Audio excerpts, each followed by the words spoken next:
Ah, Clara. Pero si este piso se compró con el dinero de mi hermano, ¿verdad? Considéralo nuestro hogar y vive tranquila. ¿Por qué te estresas tanto? Al ver el rostro de Carmen, la hermana de mi marido, pronunciando esas palabras con burla justo frente a mí, sentí cómo me hervía la sangre en las venas. Ya habían pasado 40 días desde que ella, alegando que se estaba separando de su marido, irrumpió en nuestra casa con sus dos hijos.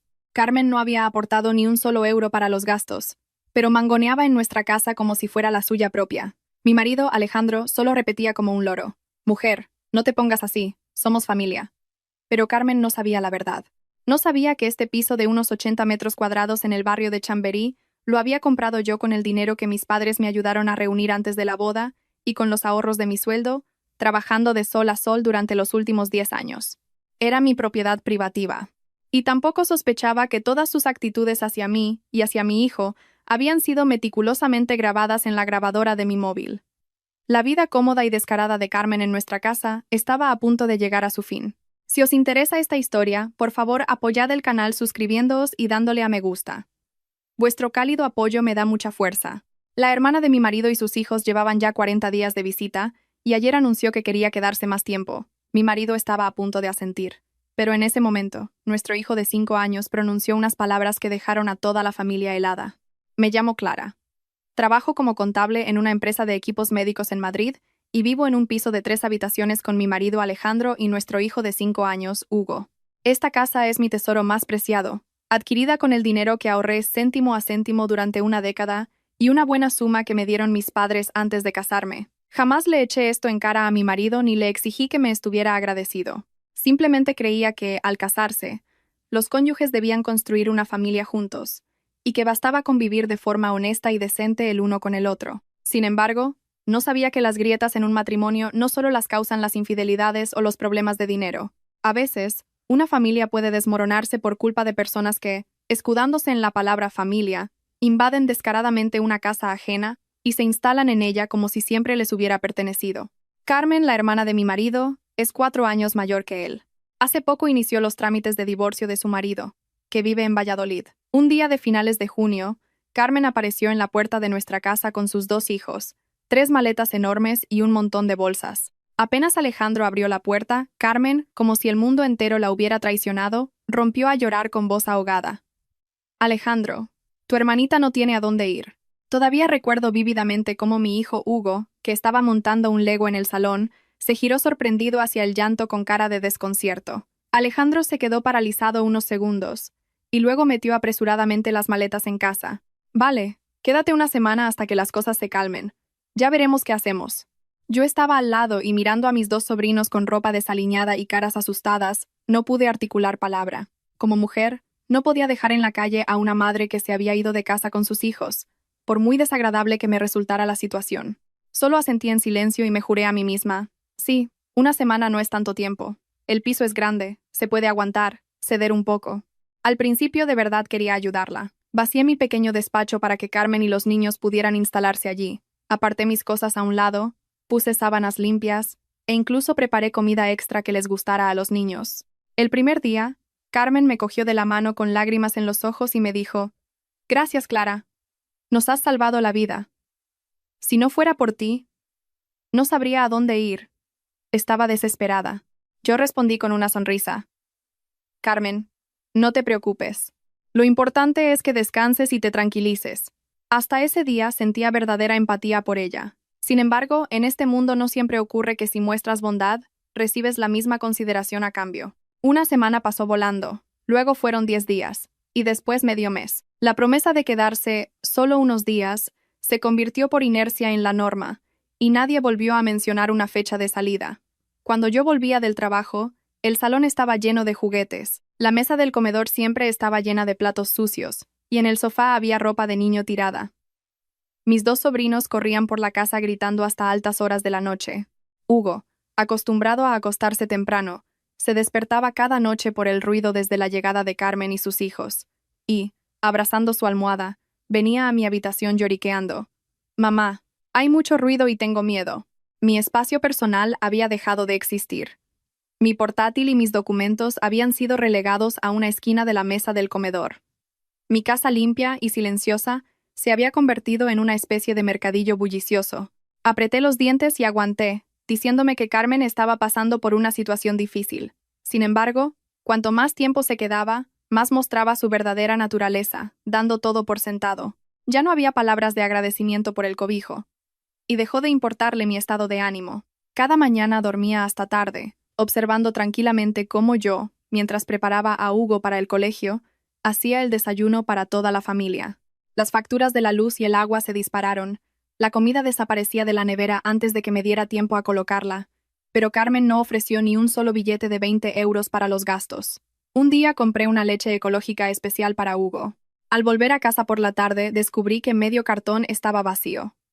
Al ver el cartón en la mesa, Carmen, sin esperar mi pregunta, dijo imperturbable: «Uy, parece que los niños la han encontrado. Bueno, que beban juntos. ¿Qué más da? No te enfades por una tontería». Tragué con dificultad la ira que me subía por la garganta. Ese «no te enfades por una tontería» convertía a Carmen en una carga emocional insoportable para mí. Mi marido Alejandro no podía ignorar esto. Sin embargo, cada vez que sacaba el tema, él respondía con un suspiro: «Mira, mi hermana lo está pasando muy mal. Somos familia. Vamos a ayudarla mientras podamos». La palabra familia, en boca de mi marido, sonaba cálida al principio, pero poco a poco se convirtió en una excusa que me obligaba a soportar toda esta situación injusta. Yo tampoco era una extraña. Esta también era mi casa. ¿Por qué mis sentimientos y mi cansancio nunca se consideraban un problema importante que mereciera atención? Y entonces ocurrió algo que me preocupó de verdad. Fue durante el fin de semana. Mientras ordenaba el armario de Hugo, me di cuenta de que la mitad de sus juguetes habían acabado en la habitación de Carmen. El Lego más caro de Hugo, un camión de bomberos e incluso el osito de peluche con el que dormía cada noche estaban allí. Mi hijo, bajando la cabeza, respondió en voz baja: «Mateo se lo llevó». La tía dijo que él es el hermano mayor, así que yo tenía que ceder. Me quedé sin palabras por un instante. Mi hijo solo tiene 5 años, en una edad en la que debería estar aprendiendo que sus cosas merecen respeto y qué son los límites personales. Los adultos le obligaban a callar y ceder en nombre de una supuesta cortesía. Estreché a mi hijo contra mi pecho. Al sentir su respiración tranquila, sentí un pinchazo en el corazón. Empecé a comprender que mi paciencia ya no era un sacrificio solo por mi parte. Estaba afectando directamente a mi hijo. Esa misma noche, cuando Carmen y los niños bajaron a dar una vuelta, arrastré a Alejandro al dormitorio y cerré la puerta. Intenté hablar lo más calmada posible. «Creo que es hora de hablar seriamente con tu hermana. Lleva aquí casi un mes.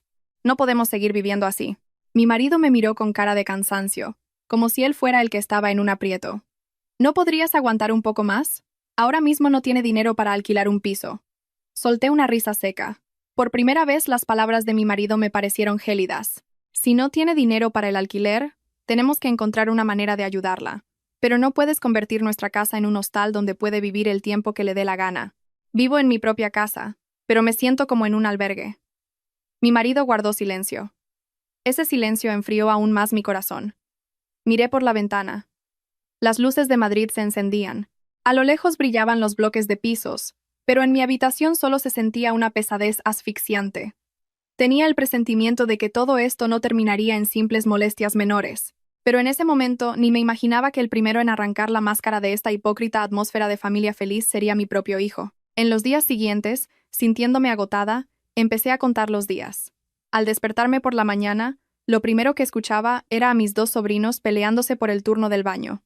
En mi descanso para comer, tenía que llamar a la señora de la limpieza desde la oficina para pedirle que fuera antes, porque la casa era un desastre enorme.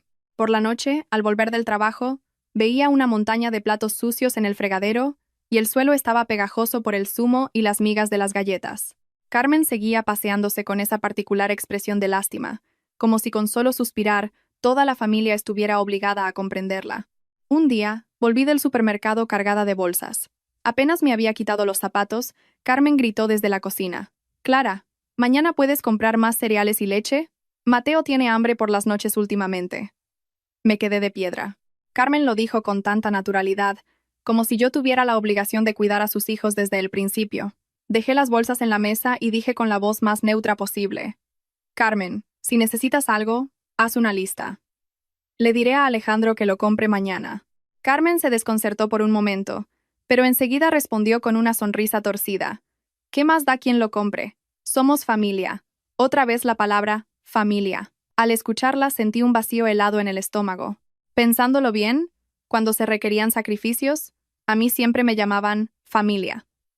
Pero cuando se requería respeto, yo era la persona más marginada de la casa. Esa noche, mientras doblaba la ropa en mi habitación, entró Hugo con su pequeña almohada en las manos y la cabeza gacha. Cuando le pregunté qué pasaba, mi hijo respondió con una vocecita fina. Hoy Mateo me quitó el sitio donde veo los dibujos. La tía volvió a decir que soy el más pequeño y que por eso debo ceder. Me agaché y acaricié la cabeza de mi hijo. Se me hizo un nudo en la garganta. Mi hijo no es egoísta. Hugo es un niño bueno, obediente y cariñoso. Pero que un niño sea bueno no significa que deba salir perdiendo siempre. Abracé a mi hijo y le pregunté con ternura. Hugo, ¿te ha dolido? Mi hijo asintió. No me gusta que Mateo me quite mis juguetes. Al mirar los ojos claros de mi hijo, se me rompió el corazón. Los niños no saben mentir. Recuerdan los agravios durante mucho tiempo. Comprendí que no podía seguir haciendo la vista gorda. Esa noche volví a hablar con Alejandro. Esta vez no me anduve con rodeos. Sinceramente, mi paciencia está al límite. Ya es hora de que Carmen haga un plan y viva por su cuenta. Cuanto más tiempo pasa aquí, más se convierte esto en un caos. Mi marido, que estaba tumbado en la cama mirando el móvil, lo dejó a un lado al escuchar mis palabras. En su voz ya se notaba la irritación. Si hay muchos niños, es normal que haya un poco de ruido. Miré fijamente a los ojos de mi marido. No se trata solo del ruido. A nuestro hijo le quitan sus cosas y le obligan a ceder. Toda nuestra rutina se ha alterado. Ni siquiera yo tengo un rincón propio en esta casa. Mi marido se sentó de golpe y bajó la voz. Mi hermana ya está sufriendo bastante por el divorcio. Eres mi mujer.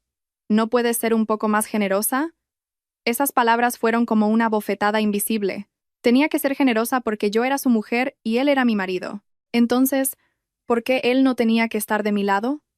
Me dieron ganas de reírme, pero mi corazón estaba helado. La generosidad no significa dejar que extraños manden en nuestra casa como si fuera la suya. He aguantado casi un mes. Alejandro se quedó callado unos segundos y luego apartó la mirada. Vale, hablaré con mi hermana poco a poco. Ese poco a poco sonó demasiado fácil, pero parecía un pozo sin fondo. Comprendí que, si dependía de mi marido, nada cambiaría. A la mañana siguiente, que era domingo, me desperté temprano e hice una tortilla de patatas. Pensé que si comíamos todos juntos algo caliente el fin de semana, quizás el ambiente mejoraría un poco. Hugo estaba sentado a mi lado, comiendo en silencio con un tenedor pequeño. Los dos hijos de Carmen estaban alborotando mientras comían y tiraron un vaso de zumo de naranja sobre la mesa. Carmen solo echó un vistazo y siguió trasteando con el móvil. Antes de que yo pudiera decir algo, Hugo de repente se giró hacia su tía y, tartamudeando pero con claridad, preguntó: Tía, ¿cuándo os vais a ir a vuestra casa tú, Mateo y Lucía? Todos en la mesa se quedaron congelados. No, se petrificaron. Mi tenedor se quedó a medio camino. Alejandro levantó la cabeza de golpe, y Carmen, con los ojos muy abiertos, se quedó mirando a Hugo. Su rostro se puso rojo de ira. Mi hijo parecía no entender en absoluto que acababa de decir algo terrible. Simplemente había hecho una pregunta que le parecía bastante lógica. Al fin y al cabo, en el mundo de los niños, todo el mundo debería tener su propia casa. No puedes ir a casa de otra persona y vivir allí para siempre. El ambiente en la mesa se volvió tenso. Unos segundos después, Carmen tiró los cubiertos sobre la mesa con estrépito. ¿Qué significa esto, Clara? ¿Eres tú la que le ha enseñado al niño a decir estas cosas? Dejé lentamente mi tenedor y miré fijamente a Carmen. No, nunca le he enseñado a mi hijo a decir groserías, iba a decir, pero de repente lo entendí.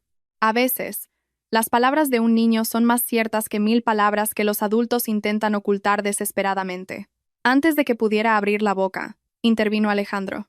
Hermana, es solo un niño, dijo sin pensar. Carmen resopló. Curiosamente, esas palabras, dichas sin pensar, se parecían mucho a los verdaderos pensamientos de los adultos. Sentía cómo me latía el corazón con fuerza. Por primera vez, la máscara de la amabilidad había sido arrancada en medio de la mesa del comedor. Y supe intuitivamente que, con esta única pregunta inocente, los frágiles días de falsa paz habían llegado por fin a su fin. Después de la pregunta de Hugo, la mesa se volvió tan fría como si a todos les hubieran echado agua helada por encima. Miré a mi hijo. Seguía sosteniendo su tenedorcito y, con sus ojos claros, No entendía en absoluto por qué las caras de los adultos que le rodeaban habían cambiado de repente. Yo sabía que Hugo no había sido maleducado. Simplemente había verbalizado un hecho que incluso un niño de 5 años podía percibir tras el último mes. Esta casa ya no era el lugar acogedor de siempre. Carmen, mirándome fijamente, levantó la voz. Si no le has enseñado tú, ¿de dónde sabe el niño también lo que siento? Respiré hondo, tratando de mantener un tono lo más calmado posible. Carmen, por favor, no metas a los niños en problemas de adultos. Hugo simplemente ha preguntado lo que pensaba. Carmen se rió con sarcasmo. Los pensamientos de los niños son los que les inculcan los adultos. Si mis hijos y yo te molestamos, dímelo directamente. ¿Por qué echar a la gente usando la boca de otro? Apreté los puños bajo la mesa. Lo que más detesto son las personas que siempre actúan como víctimas, cuando en realidad son ellas las que han invadido la vida de los demás. Alejandro, sintiendo el ambiente tenso, se apresuró a decir: Carmen, para, Clara, basta, estamos comiendo. Carmen se giró hacia su hermano y se le llenaron los ojos de lágrimas. Alejandro, ¿lo has oído? Ya te dije desde el principio que no quería molestar, y ahora, cuando me enseñan la puerta tan descaradamente, ¿con qué cara nos vamos a quedar mis hijos y yo aquí? A primera vista, esas palabras sonaban tristes, pero yo conocía muy bien la forma de hablar de Carmen. No quería irse. Simplemente me estaba pintando como la villana, creando una situación en la que, si decía una palabra más, me convertiría en una persona desalmada, mezquina y cruel. Miré la porción de tortilla frente a mí. Ya se había enfriado. El desayuno dominical que había preparado con tanto cariño se había convertido en un segundo en la escena de una obra de teatro donde a mí me habían asignado el papel de mala. Al ver discutir a los adultos, Hugo se encogió y me tiró suavemente de la ropa. Mamá. Ese simple llamado hizo que me diera un vuelco el corazón. No quería seguir discutiendo delante del niño. Bajé a Hugo de la silla y le dije con cariño: Hugo, si ya has terminado, ve a jugar a tu habitación. Mi hijo asintió obediente, pero tras dar unos pasos se giró hacia mí con preocupación. Comprendí que, a partir de ese momento, mi hijo había empezado a darse cuenta de que entre su madre y su tía había un muro enorme. Cuanto más sensible es un niño, más profundas son las heridas que quedan en su corazón. Apenas se cerró la puerta de la habitación, Carmen dejó de fingir debilidad. Enderezó la espalda y dijo con voz cortante: Sé sincera. Quieres que mis hijos y yo nos vayamos, ¿verdad? Esta vez no me eché atrás y miré directamente a Carmen. Ya que preguntas con sinceridad, también responderé con sinceridad. Una cosa es quedarse una semana, y otra muy distinta quedarse más de un mes sin ningún plan. No podemos seguir viviendo así en esta casa. Alejandro frunció el ceño de inmediato. Clara. Me giré hacia mi marido. ¿Acaso he dicho algo que no sea verdad? Mi marido se mordió el labio. Su rostro mostraba un evidente descontento. Pero mi hermana está en una situación muy difícil. Le respondí de inmediato, con la voz cada vez más cansada. No he dicho que no la ayudaría, pero ayudar no significa que deba aguantar que la vida de nuestra familia se ponga patas arriba por completo. ¿No ves cómo ha cambiado nuestra casa en las últimas semanas? Carmen soltó una risa amarga. Patas arriba. ¿Qué pasa? ¿Me he comido toda vuestra fortuna? ¿Por qué exageras tanto? Me dieron ganas de reírme, pero la risa era tan amarga que se me atascó en la garganta. No os habéis comido nuestra fortuna. Simplemente habéis gastado luz, agua, usado los muebles. Tus hijos le han quitado las cosas al mío. Has puesto la vida de toda la familia patas arriba, y aún así consideras que todo esto son pequeñeces, ¿verdad? El rostro de Carmen se deformó. ¿Qué son estos cálculos cuando los niños juegan juntos? ¿No se puede vivir sin tanta tontería? Miré a Carmen directamente a los ojos. No me importa que los niños jueguen juntos, pero sí me importa que creas que a tus hijos hay que darles prioridad y obligues al mío a ceder en todo. Alejandro dio un golpecito en la mesa. Clara, mide tus palabras. Mi corazón se heló. Incluso en esta situación, mi marido no me defendía. La indignación acumulada durante las últimas semanas me subió a la garganta. Miré a mi marido y, muy despacio, recalcando cada palabra, le pregunté: ¿crees que no tengo razón? ¿O simplemente no quieres admitir que tu hermana se está pasando de la raya? Alejandro se quedó desconcertado. Probablemente no esperaba que se lo preguntara tan directamente. Carmen empezó a sollozar. Le temblaba la voz. No, todo está claro. Si Clara y tú nos odiáis tanto, esta misma tarde cojo a los niños y me voy. Y si nos morimos de hambre, será problema vuestro. Me quedé inmóvil. Conocía bien esa táctica. Cuando la lógica te acorrala, tienes que convertirlo todo en una cuestión de vida o muerte para debilitar la voluntad del oponente. Y como siempre, en cuanto Carmen se ponía a llorar, Alejandro empezaba a alterarse y a reprocharme mi falta de paciencia. Como era de esperar, mi marido se levantó de golpe. «Carmen, no digas eso». Y luego se giró hacia mí y me dijo con voz enfadada: «¿Ya estás contenta?». Miré a mi marido estupefacta, no por sorpresa, sino porque en ese momento me di cuenta de algo con demasiada claridad. A los ojos de mi marido, mis sentimientos siempre estarían en segundo lugar frente a esa falsa paz que él intentaba proteger. Me levanté despacio y empecé a recoger los platos a medio comer. No estoy contenta. Simplemente estoy cansada. Por primera vez, delante de Carmen, no llamé a mi marido por su nombre. Con esas palabras, cogiendo la montaña de platos, me fui a la cocina. En el salón, Carmen seguía sollozando, y Alejandro la consolaba como si fuera víctima de una gran injusticia. Me quedé frente al fregadero y abrí el grifo con fuerza, esperando que el ruido del agua ahogara las lágrimas que asomaban a mis ojos. Pensaba, hubo un tiempo en que creía que, si era lo suficientemente generosa y comprensiva, la familia viviría en paz por sí sola, pero entendí que, si en una familia la bondad proviene de un solo lado, la primera en desgastarse es precisamente la persona más buena. Esa misma tarde cogí a Hugo y me fui a casa de mi madre en Carabanchel. Antes de salir, mi hijo me apretó la mano con fuerza y preguntó en voz baja: «Mamá, la tía está enfadada por mi culpa». Me agaché y lo abracé muy fuerte. No, Hugo no tiene la culpa de nada. Pero al decirlo me di cuenta de repente de que en esa casa, el único que no tenía la culpa de nada mi hijo era el que más estaba sufriendo. Y a partir de ese día, empecé a meditar en silencio sobre algo que antes, por muy enfadada que estuviera, nunca había querido considerar seriamente. Si esta familia ya no era un refugio seguro para nosotros, ¿tenía algún sentido que yo me quedara allí? Amigos, si os está gustando mi historia, apoyadla con un me gusta y suscribíos al canal. Deseo mucha salud y paz a todos los que escuchan este relato. Después de aquel desayuno, el aire de la casa se volvió tan frío que costaba respirar. Carmen dejó de fingir ser amable conmigo. Seguía en casa comiendo y bebiendo como si nada, pero la mirada que me dirigía estaba llena de un odio indisimulado. Cada vez que nos cruzábamos en la cocina o en el salón, hacía ruido a propósito. Daba un portazo con el armario o dejaba un vaso sobre la mesa con estrépito, como intentando recordarme que estaba cabreada y que la culpa era mía. Alejandro optó por la táctica del silencio. Se iba temprano a trabajar, volvía tarde y, o bien se pegaba a la pantalla del móvil, o se sentaba en el salón con su hermana. Conmigo no intercambiaba ni una sola conversación normal. Su silencio me agotaba más que las discusiones. Porque una discusión al menos significa que hay voluntad de resolver el problema. Pero cuando la otra persona calla y te deja sufrir a solas, equivale a admitir que ya no le importas. Yo seguía yendo a trabajar, llevando y recogiendo a Hugo del colegio, preparando la comida como un robot, pero algo dentro de mí se estaba resquebrajando lentamente.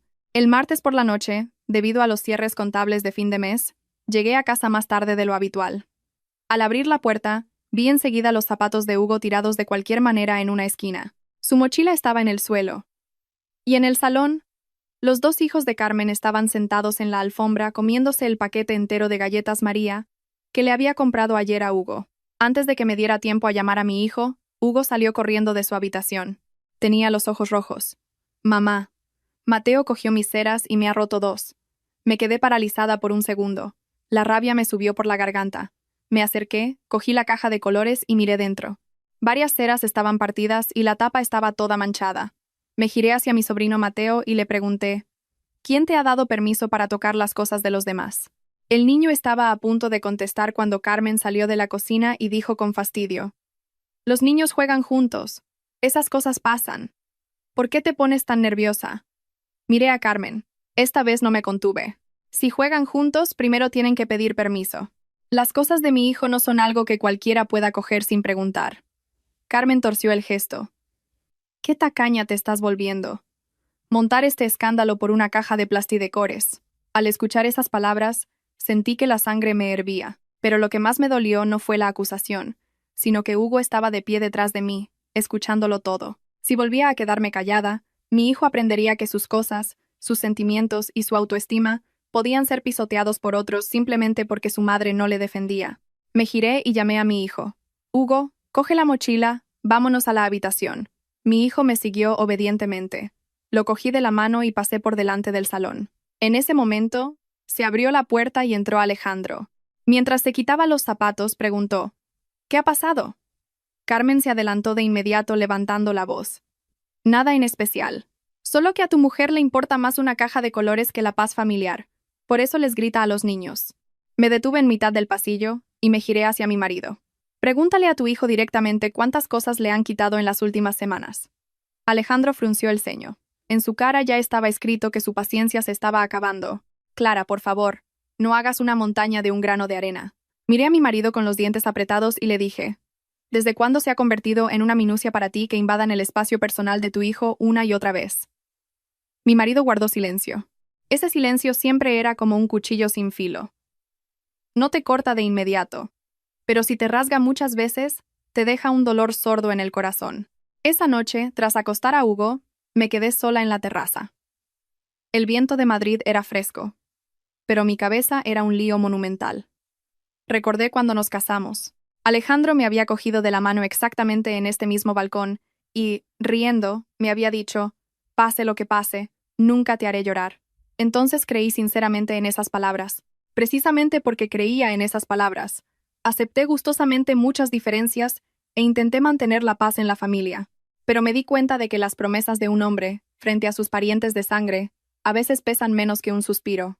A la mañana siguiente, mientras preparaba a Hugo para el colegio, escuché desde el salón la voz de Carmen, que hablaba con alguien por teléfono. La voz no era ahogada ni triste como cuando hablaba delante de su hermano, era burlona y arrogante. Aquí se está de lujo. El piso está limpio, el aire acondicionado puesto todo el día y me hacen toda la comida. Al principio pensé en venir para un par de días, pero ahora a ver quién me echa de aquí. Me quedé clavada en la puerta de la cocina. La mano en la que sostenía el colacao del niño me tembló. Cada palabra de Carmen era como una bofetada. Las lágrimas de antes, las quejas desesperadas. Todo había sido puro teatro. Lo que me horrorizó aún más fue la desfachatez de su última frase. A ver quién me echa. Eso significaba que no solo no se sentía culpable, sino que veía su estancia en mi casa como un juego en el que había un ganador y un perdedor. Me quedé en la sombra de la puerta escuchando cómo mi corazón latía desbocado. Una parte de mí estaba indignada porque me ignoraran, pero otra parte se iluminó. Por primera vez comprendí con total claridad. Si seguía confiando en la conciencia y la bondad ajenas, no solo perdería mi paz mental, perdería la infancia de mi hijo, mi autoestima y muy probablemente este matrimonio. Esa noche activé discretamente la función de grabadora de voz en el móvil, hice una prueba y la apagué. En la habitación a oscuras, la pantalla se iluminó, proyectando una luz pálida sobre mi rostro. Me senté un rato en el borde de la cama, escuchando el zumbido constante del aire acondicionado y la respiración tranquila del niño, y apreté el móvil en la mano lentamente. Había aguantado demasiado, pero cuando a una mujer la llevan a tal extremo que ya no quiere aguantar más, ya no piensa en cómo mantener la paz familiar, sino en cómo proteger a su hijo. A partir de esa noche dejé de verlo todo a través del prisma de la paciencia. Empecé a verlo todo con un frío cálculo, y cuanto más calmada me volvía, más claramente veía aquello a lo que antes había cerrado los ojos a propósito en aras de la paz. Resultaba que todas esas cosas estaban destruyendo silenciosamente mi vida y la de mi hijo. No le dije nada a Alejandro. No le pregunté por la conversación telefónica de Carmen que había escuchado por la mañana. Sabía perfectamente que si iba corriendo a montar una escena con alguien como Carmen, ella volvería a llorar y a quejarse, y yo volvería a quedar como la desalmada. Esta vez no quería discutir, quería dejar pruebas. Al día siguiente me fui al trabajo, pero tenía el alma en vilo. En la hora de la comida, me llamó la profesora del colegio de Hugo. La voz de la maestra era cautelosa, pero al escuchar sus palabras, sentí que el corazón se me caía al suelo. Mamá, últimamente Hugo está menos activo que antes. Hoy se ha pasado mucho rato sentado solo, e incluso cuando sus amigos le han llamado para jugar, no ha mostrado mucho interés. Cuando le he preguntado, me ha dicho que no quiere ir a casa porque hay mucha gente.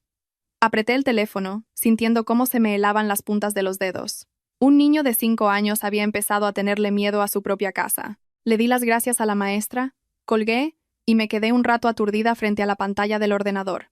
Los números se difuminaban ante mis ojos y en mi cabeza solo resonaban las palabras de mi hijo. No quiero ir a casa porque hay mucha gente. Esa tarde recogí a Hugo y llegamos a casa tarde.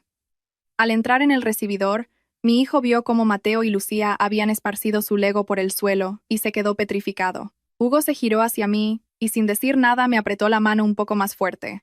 Antes de que me diera tiempo a abrir la boca, Carmen salió de la cocina y dijo como si nada: «Hombre, ya habéis vuelto. Los niños han cogido los juguetes un rato. ¿Entre primos en la misma casa? No pasa nada». Le quité los zapatos a mi hijo con calma, y solo entonces respondí. Son las cosas de Hugo. La próxima vez, diles a tus hijos que pregunten primero. Carmen se encogió de hombros. Venga ya, ¿para qué van a preguntar? Somos familia bajo el mismo techo. No quise seguir discutiendo. Simplemente saqué el móvil del bolsillo de la chaqueta, encendí la grabación y lo dejé boca abajo sobre el mueble de la televisión. La cena de esa noche transcurrió en silencio. Alejandro seguía sentado al lado de su hermana, echándoles comida de vez en cuando a sus sobrinos. Hugo, por su parte, se pegó a mí y casi no comió nada. Al verlo, se me encogió el corazón. Después de cenar, como me temía, volvió a surgir un problema. Apenas Hugo sacó un paquete de galletas del armario, mi sobrino Mateo se lo arrebató. Mi hijo, con los ojos llorosos, dijo, «Es mío», e intentó recuperarlo. Mateo le dio un fuerte empujón a Hugo, y Lucía también se unió. Justo salí del baño y vi a Hugo tambalearse y caer al suelo. La caja de galletas salió volando, y las galletas se esparcieron por todas partes. Mi hijo no se echó a llorar de inmediato. Simplemente se quedó sentado en el suelo unos segundos, aturdido, como si ya se hubiera acostumbrado a que lo trataran así. Corrí a levantar a mi hijo. ¿Quién ha empujado a Hugo? Mateo me miró con los ojos como platos. Antes de que el niño pudiera decir algo, intervino Carmen. Solo estaban jugando. ¿Por qué exageras tanto? Estreché a Hugo contra mi pecho. Sentí como su cuerpecito temblaba ligeramente. Los niños suelen jugar a lo bruto, dije, alzando hacia ella unos ojos de hielo. Pero los padres deben enseñar a sus hijos a distinguir lo suyo de lo ajeno. La expresión de Carmen cambió de golpe. ¿Me estás queriendo decir que estoy educando mal a mis hijos? Miré a Carmen directamente a los ojos. Solo digo lo que parece. Permites que tus hijos se acostumbren a que está bien coger cosas que no son suyas sin pedir permiso. Apenas terminé la frase, Alejandro salió del estudio. Vio las lágrimas en los ojos de Hugo y preguntó, «Otra vez, ¿qué ha pasado?» Carmen se apresuró a quejarse. «Mira a tu mujer. Porque los niños están comiendo unas galletas, dice que los educo mal». Solté una risa seca. «Un puñado de galletas», dije, acariciando la cabeza de Hugo y pronunciando claramente cada palabra. «Y a tu hijo le acaban de dar un empujón y se ha caído al suelo». Alejandro bajó la mirada, vio la rodilla enrojecida de su hijo y se quedó desconcertado por un momento, pero un segundo después, volvió a suspirar y dijo, «Vale, ya está bien. La próxima vez, vigilad mejor a los niños». Me quedé sin habla.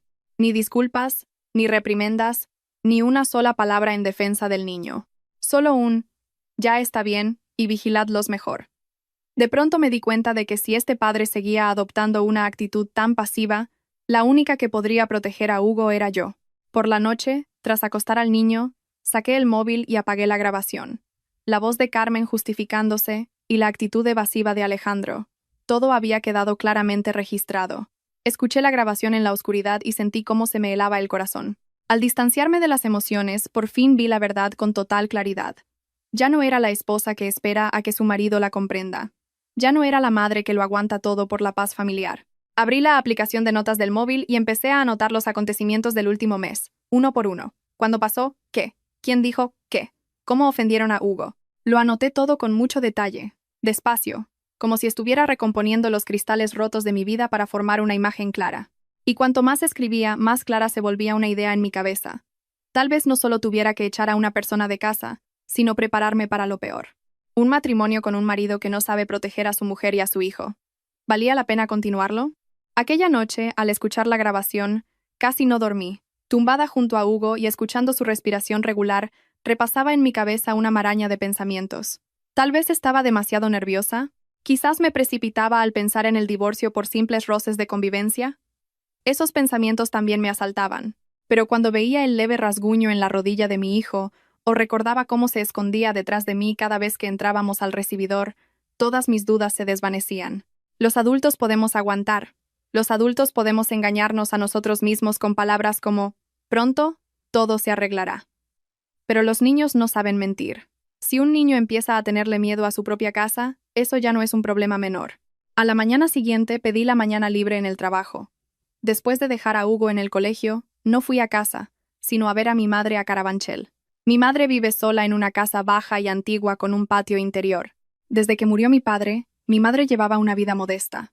Cuidaba sus macetas de geranios en el patio, iba al mercado por las mañanas, leía libros por las tardes y de vez en cuando venía a ver a su nieto. Al verme a esa hora, se sorprendió. ¿No vas a trabajar hoy? Me quité los zapatos y entré. El olor al fregasuelos de limón que mi madre acababa de usar para limpiar me golpeó la nariz. Hay lugares en los que, con solo entrar, todo el cansancio está a punto de desbordarse en forma de lágrimas. Me senté en una silla de madera junto a la ventana y me quedé en silencio un rato.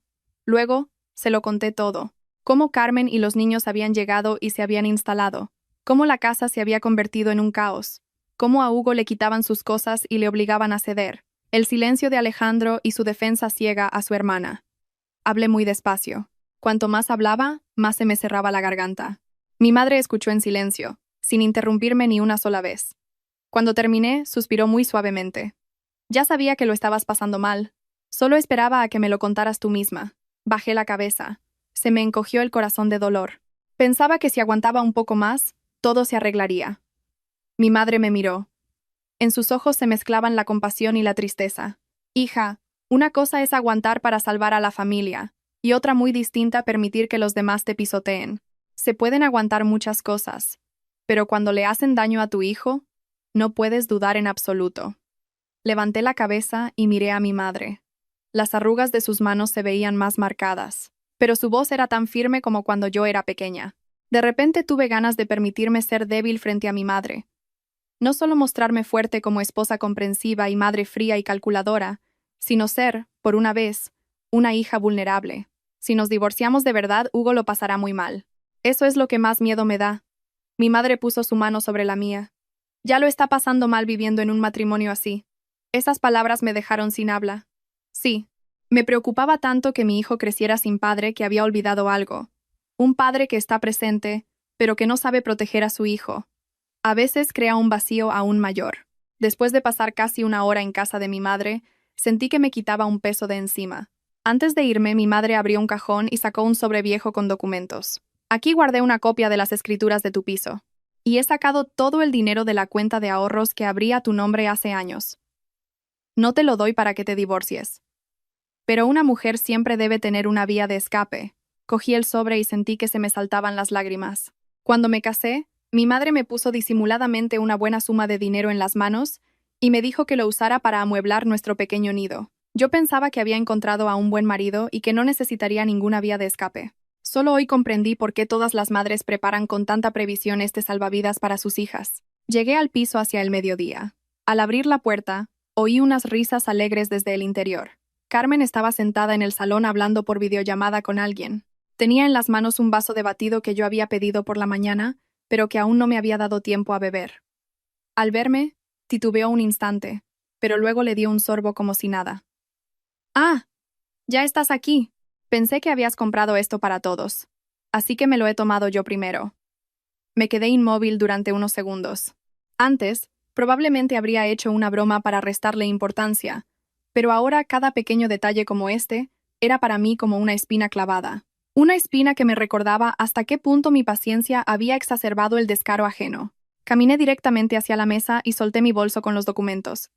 No todo lo que hay en esta casa es para que lo consideres tuyo y hagas lo que quieras con ello. Carmen frunció el ceño. ¿Qué has dicho? Miré a Carmen fijamente. Lo que acabas de escuchar. La cara de Carmen cambió al instante. Probablemente era la primera vez que me veía hablar con un tono tan poco amigable.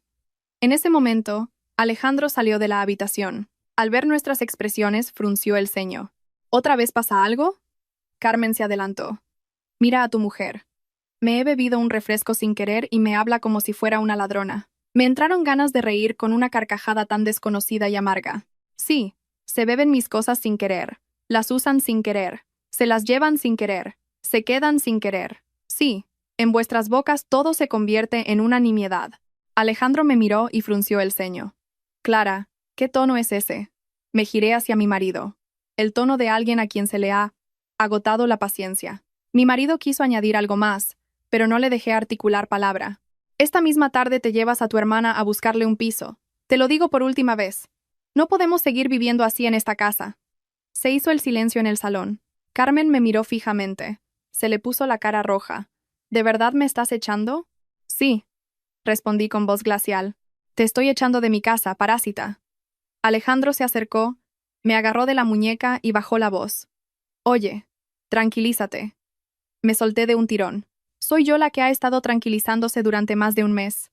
Ya no me da la gana de tranquilizarme más. Diciendo esto, cogí mi bolso con los documentos y me fui directa al dormitorio. Por primera vez en los últimos días, no estaba temblando. Al contrario, mi mente estaba sorprendentemente despejada. Sabía que la verdadera batalla no había hecho más que empezar. Y si Alejandro volvía a elegir el bando de su hermana, entonces no tendría que preparar solo la forma de echar a una persona de mi casa, sino la forma de salvarnos a mi hijo y a mí, de un matrimonio que ya había empezado a pudrirse por dentro. Apenas se cerró la puerta de la habitación, escuché los lloros de Carmen desde el salón. No era un llanto ahogado y triste, sino deliberadamente ruidoso para que lo oyera toda la casa. Los sollozos de Carmen eran agudos y entrecortados, y entre ellos soltaba frases llenas de resentimiento que traspasaban incluso la puerta cerrada. Ya dije desde el principio que no quería molestar, y ahora que Clara me echa tan descaradamente, ¿a dónde voy a ir? ¿Con qué cara voy a mirar a la gente? Vale, esta tarde cojo a los niños y me busco cualquier cuartucho barato. Me iré y aunque me muera de hambre o de frío, que hagan lo que quieran. Yo estaba sentada al borde de la cama, apretando tan fuerte el sobre con los documentos que arrugué los bordes. Tenía el corazón helado. Antes, al escuchar esas palabras, puede que hubiera titubeado, pero después de todo lo que había vivido, sabía muy bien que las lágrimas de Carmen ya no me daban ninguna lástima, solo me provocaban agotamiento. Bastaba con plantear la cuestión de lo que está bien o mal para que ella empezara a hablar de la vida y la muerte, de los sentimientos, de la supuesta crueldad ajena, ocultando así silenciosamente sus propios pecados. Fuera, Alejandro consolaba a su hermana con esa voz tierna que hacía mucho tiempo que no usaba conmigo. «Carmen, no seas tan pesimista. Clara ha tenido un mal momento, y por eso ha dicho esas cosas. Hablaré con ella». Cerré los ojos. Cada palabra de mi marido era como una gota helada sobre una herida ya fría. Ya no sentía tristeza por el hecho de que mi marido defendiera a su hermana. Solo decepción. Una decepción tan inmensa que ni siquiera tenía fuerzas para enfadarme. Al cabo de un rato se abrió la puerta. Entró Alejandro, cerró suavemente y apoyándose en el armario me miró. Estuvo en silencio unos segundos, como pensando por dónde empezar. No levanté la cabeza. Si has venido a pedirme que aguante un poco más, ahórratelo. Mi marido suspiró profundamente. ¿Por qué siempre tienes que llevar las cosas al extremo? Me entraron ganas de reírme. Muy bajito, pero con una sonrisa amarga. ¿Que yo había llevado las cosas al extremo? En ese momento, levanté por fin la cabeza y le miré. ¿Sabes lo mucho que he aguantado durante más de un mes? Aguanté cuando Carmen usaba nuestras cosas sin permiso. Aguanté cuando a mi hijo le quitaban sus juguetes. Aguanté cuando le dieron un empujón a mi hijo y se cayó. He aguantado vivir en mi propia casa como si fuera yo la invitada que está de prestado. Y después de todo eso, a tus ojos, sigo siendo yo la que lo lleva todo al extremo. Alejandro se mordió el labio y se acercó. Clara, mi hermana está en una situación realmente difícil. No podemos echarla ahora. Miré a mi marido y le dije muy despacio. No puedes, o es que no tienes las narices suficientes. Mi pregunta hizo que mi marido se pusiera tenso. Sabía que le había dado donde le dolía. Desde el principio hasta el final, Alejandro no había sido una persona incapaz de distinguir el bien del mal. Simplemente era un hombre demasiado débil, sin el valor necesario para tomar el camino correcto, especialmente cuando ese camino implicaba decirle cosas desagradables a su familia de sangre. No era mala persona, pero precisamente ese no ser mala persona era lo más aterrador, porque le permitía hacer daño a los demás mientras mantenía una fachada de buena persona. Dijo con voz apagada, «No quiero que la familia acabe así». Miré a mi marido y sentí un vacío en mi interior. «La familia no ha acabado así por mi culpa». Él calló. Me levanté y me acerqué a la ventana. Fuera, la luz del atardecer teñía los edificios altos de un tono amarillento. Y abajo en la calle, seguía habiendo bullicio. Solo la vida en esta casa había descarrilado. Te lo pregunto por última vez. Me giré y le miré fijamente a los ojos. ¿Vas a ir con Carmen a buscar piso o no? Alejandro esquivó mi mirada. Dame un par de días más. ¿Un par de días?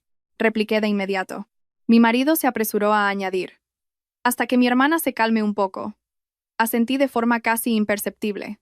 Un gesto tan leve, pero en mi interior algo se rompió definitivamente. Que se calme. Una fórmula perfectamente suave. Tan suave que cualquiera que la escuchara pensaría que era razonable. Pero solo la persona que tenía que vivir en aquel caos sabía que esa fórmula podía extenderse a una semana, a un mes o a la eternidad. Esa noche no hice la cena. Pedí comida a domicilio para mi hijo y para mí, y cenamos en nuestra habitación. En el salón, Carmen dijo en voz alta a propósito: «Claro, como hay dinero, ya pueden separar a la gente dentro de la propia casa». No respondí. Hugo estaba sentado frente a mí, comiendo puré con su cuchara. De vez en cuando miraba hacia la puerta, como si temiera que alguien entrara y se lo quitara. Verlo así me encogía el corazón hasta doler. Un niño de 5 años que tiene que comer la cena con miedo. Mientras recogía los envases de plástico de la comida, escuché un grito de Carmen desde fuera. «Mateo, Lucía, venid aquí, escuchad a mamá». La voz era brusca y estaba irritada. Al poco rato, a través de la rendija de la puerta, nos llegaron voces en voz baja. «Escuchadme bien. Esta es la casa de los tíos, no la nuestra. Si nos odian, no tenemos por qué ser amables con ellos. Cuando seáis mayores, acordaos de quién fue bueno y quién fue malo con nosotros». Sentí como la mano con la que sujetaba la cuchara de plástico empezó a temblar, y me quedé de piedra. Carmen no solo quería vivir allí, estaba sembrando el odio en la cabeza de sus hijos, convirtiendo nuestra casa en un campo de batalla, y a mí en la bruja del cuento que les contaba a sus hijos. Discretamente encendí la grabadora del móvil, no porque quisiera escuchar más, sino porque sabía que, si no dejaba constancia de aquello, luego la gente volvería a decir que yo simplemente pensaba mal de Carmen. Al oscurecer, Hugo se quedó dormido. Sentada en el borde de la cama, volví a revisar mi cartilla de ahorros, las escrituras del piso, los deberes del niño, y creé en mi teléfono un nuevo archivo llamado Plan de Emergencia. Fui apuntando punto por punto. Si tengo que irme, ¿dónde voy a vivir? Si tengo que divorciarme, ¿qué tengo que preparar? ¿Qué pruebas serán las más importantes para conseguir la custodia exclusiva? Cuanto más escribía, más se me helaban las manos. Nunca se me habría pasado por la cabeza que llegaría el día en que tendría que calcular una vía de escape de un matrimonio que en su día me había esforzado tanto por proteger. Pero lo que más me entristecía no era el hecho de tener que pensar en irme. Era el hecho de que quien me había empujado a este extremo no era otro que la misma persona que una vez me prometió protegernos a mí y a mi hijo. Cerca de la medianoche, justo cuando había dejado el teléfono en la mesilla, entró Alejandro en la habitación, me miró y, con voz cansada, dijo: «Clara, mi hermana dice que se volverá unos días al pueblo para tranquilizarse». Miré a mi marido. No le pedí que me lo repitiera. Esas palabras parecían a primera vista una concesión, pero yo sabía que podían ser mentira.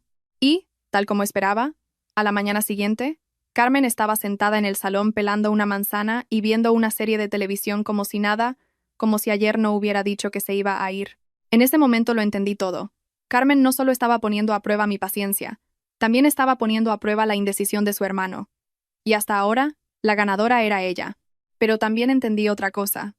Dado que ya no esperaba que mi marido tomara la decisión correcta, el siguiente paso me tocaba darlo a mí. Aquella mañana, al ver a Carmen comerse tranquilamente la manzana en el salón, ya no me sorprendí. Simplemente sentí una profunda calma. La calma que llega tras la decepción absoluta. Esa calma que se instala en ti cuando te das cuenta de que cualquier esperanza de que el otro tenga conciencia es inútil. Alejandro se fue temprano a trabajar. Antes de salir, se quedó parado en la puerta de la habitación y me miró durante unos segundos, como si quisiera decir algo, pero al final se marchó en silencio. No le pregunté a mi marido por qué ayer me había dicho que su hermana se iría unos días a su ciudad.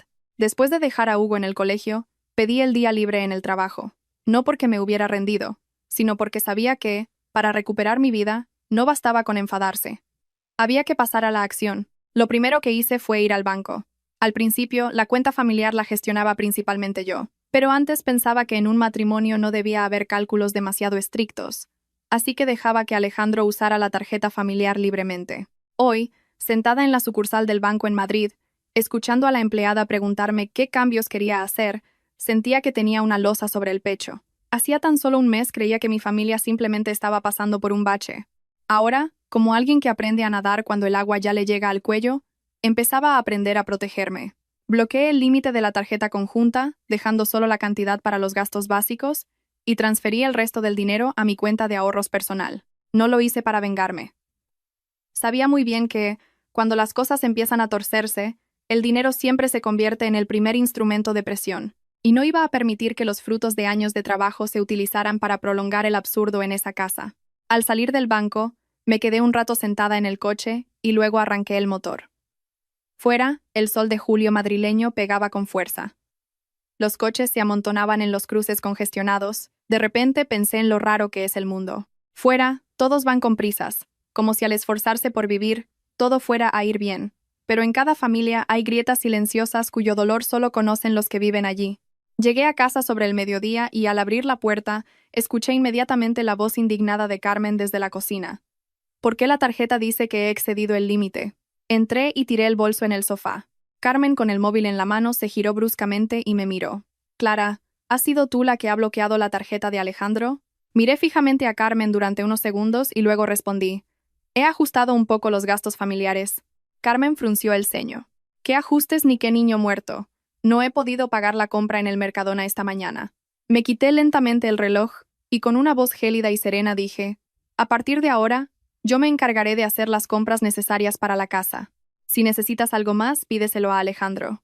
Carmen abrió los ojos como platos, como si no diera crédito a mis palabras. ¿Me estás diciendo que ahora, para comprar cualquier cosa, tengo que pedirte permiso? Acerqué una silla y me senté. Te estoy diciendo que, a partir de ahora, quien gaste el dinero de esta casa debe conocer sus límites. Mis palabras encendieron un fuego en la cara de Carmen. Tiró el móvil sobre la mesa con estrépito. ¿Es que ahora me consideras una completa extraña? Miré a Carmen fijamente. Mi corazón estaba sorprendentemente tranquilo. No eres una extraña, pero tampoco eres la dueña de esta casa. A Carmen se le subieron los colores al rostro. ¿Qué cara dura tienes? No respondí. En ese momento, Hugo llegó con la cuidadora. Al entrar en el pasillo, mi hijo vio las caras tensas de los adultos y de inmediato se me agarró a las piernas. Le acaricié la cabeza y le dije que fuera a cambiarse de ropa a su habitación. Mi hijo obedeció, pero caminó muy rápido, como si quisiera huir cuanto antes de aquel ambiente. Al ver su pequeña espalda alejarse, me reafirmé aún más en que mi decisión era la correcta. Por la tarde, Alejandro volvió a casa antes de lo habitual. Al entrar, me llamó para salir al balcón. Su voz sonaba abatida, pero aún desprendía irritación. ¿Por qué has bloqueado la tarjeta sin decirme ni una palabra? Me crucé de brazos y me apoyé de espaldas en la barandilla. Si te lo hubiera dicho, me habrías vuelto a soltar que estoy exagerando. Mi marido soltó un suspiro de fastidio. ¿Sabes la vergüenza que ha pasado mi hermana en la caja? Me entraron ganas de reír. ¿Vergüenza? Miré fijamente a los ojos de mi marido. ¿Sabes quién ha pasado más vergüenza en esta casa durante el último mes? Mi marido guardó silencio. Continué pronunciando cada palabra con claridad. No he cortado el dinero a la familia. Simplemente he puesto fin al hecho de que usen mi dinero como si fuera un derecho adquirido. ¿Tu dinero? ¿Hasta ese punto vas a llegar separando lo mío de lo tuyo? Preguntó mi marido con amargura e incredulidad. ¡Qué tristeza! En un momento así, mi marido se acordaba de la palabra matrimonio, pero cuando se trataba de obligarme a aguantar y sacrificarme, trazaba muy bien la línea diciendo que su hermana era su sangre y que no se la podía dejar de lado. Te equivocas, le contesté. No estoy intentando separar el dinero de mi marido. Simplemente estoy intentando evitar que gente ajena utilice los fondos de nuestra familia sin ningún límite. Alejandro apretó la mandíbula. Su voz se volvió más grave. Has cambiado. Asentí. Sí, porque ya no puedo seguir viviendo como una tonta, como antes. Esas palabras dejaron a mi marido sin respuesta. Probablemente no se esperaba que fuera tan directa, pero yo ya no tenía fuerzas para fingir ser amable con alguien que seguía acorralándome. Durante la cena, Carmen no comió con nosotros. Se encerró en su habitación y de vez en cuando dejaba la puerta entreabierta a propósito para que pudiéramos escuchar su voz a través del teléfono, relatando su trágico destino. Contaba lo cruel que era yo, cómo Clara, por tener dinero, miraba a los demás por encima del hombro, y cómo por pedir un poco de ayuda me la habían hecho sentir como una mendiga. Yo estaba sentada en la habitación de mi hijo, arreglando el Lego roto, y lo oía todo, pero el corazón ya no me dolía como antes. Seguramente, cuando el dolor cruza cierto límite, se transforma en determinación. Cogí el móvil y le escribí un mensaje a mi antigua compañera de la Facultad de Derecho, Laura. Le envié una sola línea. Si una mujer quiere preparar de antemano los papeles para conseguir la custodia de su hijo, ¿por dónde debe empezar? Tras enviar el mensaje, dejé el móvil y miré a mi hijo, que coloreaba unos dibujos a mi lado. Bajo la luz amarilla del flexo, el rostro inclinado de Hugo, sus pestañas largas que temblaban un poco, tan bueno y obediente que me dolía el alma. Sabía que aún no había llegado el momento en el que tuviera que irme de inmediato, pero también sabía muy bien que, a partir de hoy, estaba colocando el primer ladrillo del camino de escape para mi hijo y para mí. Y cuando una mujer empieza a pensar en irse, lo más aterrador ya no son los lloros ni los reproches, sino su gélido silencio antes de marcharse. A la mañana siguiente recibí la respuesta de Laura, mi excompañera, que ahora era abogada en un pequeño bufete cerca de los juzgados de Plaza de Castilla. El mensaje de Laura fue breve, pero esa única frase me hizo armarme aún más de valor. Para proteger la custodia del niño, hay que demostrar que el entorno actual le está perjudicando. Para proteger el patrimonio, hay que tener claro qué parte es privativa, solo tuya, y qué parte pertenece a los bienes gananciales del matrimonio. Y si no quieres enfrentarte a un divorcio de forma pasiva, tienes que prepararte con tiempo y no ponerte a correr cuando ya te tengan contra las cuerdas. Leí esas líneas varias veces. Extrañamente, en lugar de miedo, sentí una fría y lúcida determinación, como si hubiera estado deambulando demasiado tiempo por la niebla y por fin viera un camino despejado frente a mí. Fuera a donde fuera ese camino, era mucho más real que seguir parada en el mismo sitio. Esa noche, mientras ayudaba a Hugo a practicar caligrafía, alguien llamó a la puerta de la habitación. Antes de que me diera tiempo a contestar, Carmen empujó la puerta y entró. Su cara no era tan agresiva como la de hace unos días. Tenía los ojos rojos e hinchados, el pelo recogido de cualquier manera, y llevaba en los brazos una montaña de ropa de niño. Parecía una mujer que realmente estaba pasando por un calvario. «Clara, necesito hablar contigo». Dejé el cuaderno de Hugo y le pedí a mi hijo que me esperara leyendo un cuento en la mesa del salón. El niño, mirando alternativamente a su tía y a mí, salió en silencio. Apenas se cerró la puerta, Carmen se dejó caer pesadamente en el borde de la silla. Las lágrimas no tardaron en brotar. «Perdóname». Me quedé impasible. Si esto hubiera pasado hace un mes, puede que me hubiera ablandado solo de verla llorar. Pero ahora ya no era tan ingenua como para creer que las lágrimas siempre equivalen a arrepentimiento. Carmen sollozaba. En realidad, yo tampoco quería quedarme tanto tiempo, pero ya sabes que mi marido me dejó. En casa de mis padres no quepo, y mudarme ahora con 2 niños a un piso de alquiler. No la interrumpí y la dejé hablar. Cuanto más habla una persona, más fácil es que se le escape algo. Y en efecto, Carmen, tras llorar un poco y quejarse de su suerte, se secó las lágrimas con la mano y me miró. ¿Podrías perdonarme una vez más? En cuanto consiga dinero, me mudo, te lo prometo. Le pregunté en un susurro. ¿Y cuánto tiempo llevará eso? Carmen titubeó un instante. Un instante cortísimo, pero suficiente para darme cuenta de que no tenía ningún plan concreto. Y he pedido a unos conocidos que me busquen algo. Asentí. O sea, que no lo sabes. Carmen se mordió el labio.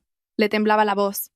Clara, sé que estás enfadada, pero como mujer seguro que puedes entender un poco mi situación. Qué lástima da una mujer con 2 hijos tras un divorcio. Al oír eso, sentí un ligero peso en el corazón. Yo también soy mujer. Comprendo el miedo de una madre que tiene que tirar de sus hijos en una situación inestable. Pero también conocía otra verdad, mucho más amarga. El hecho de que lo estés pasando mal no te da derecho a vivir pisoteando a los demás como si fueran un felpudo. Miré a Carmen y le dije con voz serena: comprendo que tu situación sea difícil, pero ahora mismo Hugo y yo también lo estamos pasando muy mal. Carmen abrió los ojos desmesuradamente. Probablemente no esperaba que yo fuera tan directa. Continué. Durante el último mes, ¿has preguntado una sola vez cómo se encuentra mi hijo?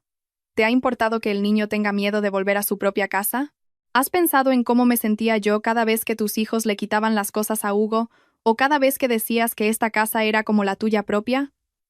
A Carmen se le cortaron las lágrimas de golpe. Se quedó en silencio unos segundos y de repente cambió el tono. «¿Entonces qué es lo que quieres?» La miré directamente. «Quiero que os vayáis». Carmen se levantó de un salto. Aún tenía lágrimas en la cara, pero su mirada había cambiado por completo.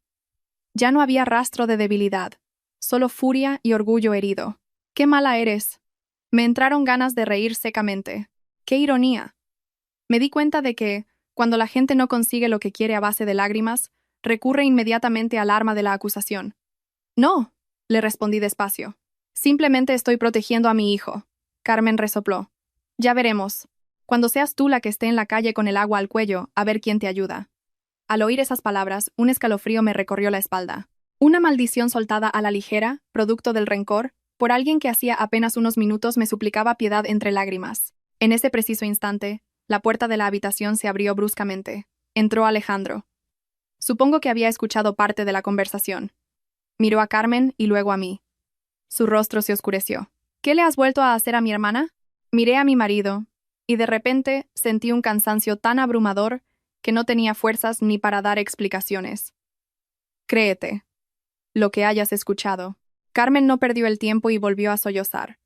Alejandro, solo le había pedido a Clara un poco más de tiempo, y ella me ha dicho de muy malas formas que me largue. Alejandro se giró hacia mí y bajó la voz. Clara, ya vale. Levanté la cabeza y le miré. ¿Que ya vale? Señalé la puerta. Pregúntale a tu hermana lo que me acaba de decir. Carmen empezó a llorar aún más fuerte. No, si ya está claro. Aquí nadie nos quiere a mis hijos y a mí. La forma en que Carmen repetía ese mismo guión me resultaba agotadora y, a la vez, ridícula. ¿Cuántas veces lo había hecho ya? Siempre se ponía en plan víctima acorralada, pero al día siguiente seguía viviendo allí tan pancha. Alejandro se adelantó y por puro instinto se interpuso entre nosotras como si la protegiera a ella. Al ver eso, mi corazón se congeló. Ya no hacía falta preguntar nada más. En los ojos de mi marido vi claramente que, en ese momento, a quien había que proteger no era en absoluto a su mujer. Miré a mi marido y le dije, con una calma que hasta a mí me sorprendió: si tanta pena te da tu hermana, ocúpate tú de ella. Alejandro frunció el ceño. ¿Qué quieres decir? Respondí muy lentamente. Quiero decir que ya no pienso seguir cargando con tus responsabilidades. El aire de la habitación se volvió denso. Hugo estaba en la puerta, abrazando su cuento contra el pecho. Su carita estaba pálida del susto. Me acerqué y lo cogí en brazos. Al instante, enterró la cara en mi cuello. En ese momento, vi todas mis opciones con absoluta claridad. Podía seguir tragando saliva para mantener esta farsa de familia. Pero el precio a pagar sería que mi hijo creciera viendo cómo alguien siempre lloraba, echaba la culpa a los demás y cómo su madre permitía que pisotearan su dignidad. Yo no quería eso. Me di media vuelta y con Hugo en brazos salí hacia el pasillo. Antes de cerrar la puerta, solo dije una cosa. Os doy 3 días. Si dentro de 3 días tu hermana no se ha ido, actuaré por mi cuenta. Desde fuera oía el grito furioso de Alejandro llamándome. Y Carmen empezó a llorar a mares, como si yo hubiera cometido un acto de una crueldad inaudita. Pero esta vez, no miré atrás. Amigos, si os está gustando mi historia, apoyadla con un me gusta y suscribíos al canal. Deseo mucha salud y paz a todos los que escuchan este relato. Tras mis palabras, la casa se sumió en un estado extraño. Se acabaron los lloros escandalosos y los reproches a gritos. Todo quedó en silencio, pero no era paz. Era la calma que precede a la tempestad. Ese tipo de silencio en el que todo el mundo sabe que algo va a explotar de un momento a otro, solo que nadie sabe en qué forma. Durante el primero de los 3 días de plazo que había dado, Carmen apenas salió de su habitación. De vez en cuando se la oía hablar por teléfono con alguien. A ratos sollozaba quejándose de que Clara la estaba echando a la calle. A ratos culpaba a Alejandro de no ser capaz de defenderla. Y a ratos maldecía al cielo, como si el mundo entero les hubiera dado la espalda a ella y a sus hijos. Yo lo escuchaba todo, pero mi corazón seguía blindado. Seguía yendo al trabajo, llevando y recogiendo a Hugo del colegio como siempre, ocupándome de sus comidas y de sus horas de sueño. Lo único que había cambiado era que había dejado de sentirme responsable de las emociones de todos en esa casa. Alejandro se volvía cada día más distante. No discutía conmigo, pero tampoco me dirigía ni una sola palabra amable.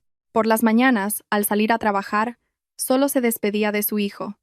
Por las noches, al volver, se quedaba metido en la habitación de Carmen o pasaba las horas muertas fumando en la terraza. El olor a tabaco impregnaba su ropa y llegaba hasta el dormitorio. Antes nunca traía ese olor a casa porque sabía que a mí no me gustaba, pero ahora parecía darle exactamente igual si me gustaba o no. La segunda noche, justo después de acostar a Hugo, alguien llamó a la puerta de mi habitación. Abrí y me encontré a Alejandro, con la cara completamente demacrada. ¿Podemos hablar un momento fuera? Fui detrás de él hasta el salón. Tenía solo un par de luces encendidas. La luz cálida caía sobre la mesa del comedor, haciendo que el ambiente pareciera aún más pesado. Retiró la silla que estaba frente a mí, y tras guardar silencio unos instantes, habló. ¿De verdad era necesario llegar a esto? Escía. Miré a mi marido. ¿Llegar a qué exactamente? Entrelazó las manos y continuó. Echar a mi hermana cuando todavía no tiene a dónde ir, llevar la situación al límite, bloquear las tarjetas, ponerte a grabarlo todo a escondidas, y convertir a esta familia en lo que es ahora. Al oírle decir eso, sentí una mezcla de pena y amargura. Incluso en ese momento, a los ojos de mi marido, la culpable de todo aquel caos seguía siendo yo. Le pregunté muy lentamente, ¿te has parado a pensar, aunque sea una sola vez, por qué he tenido que llegar a esto? Mi marido calló. Y continué. ¿Cuántas veces te lo dije? ¿Cuánto he aguantado?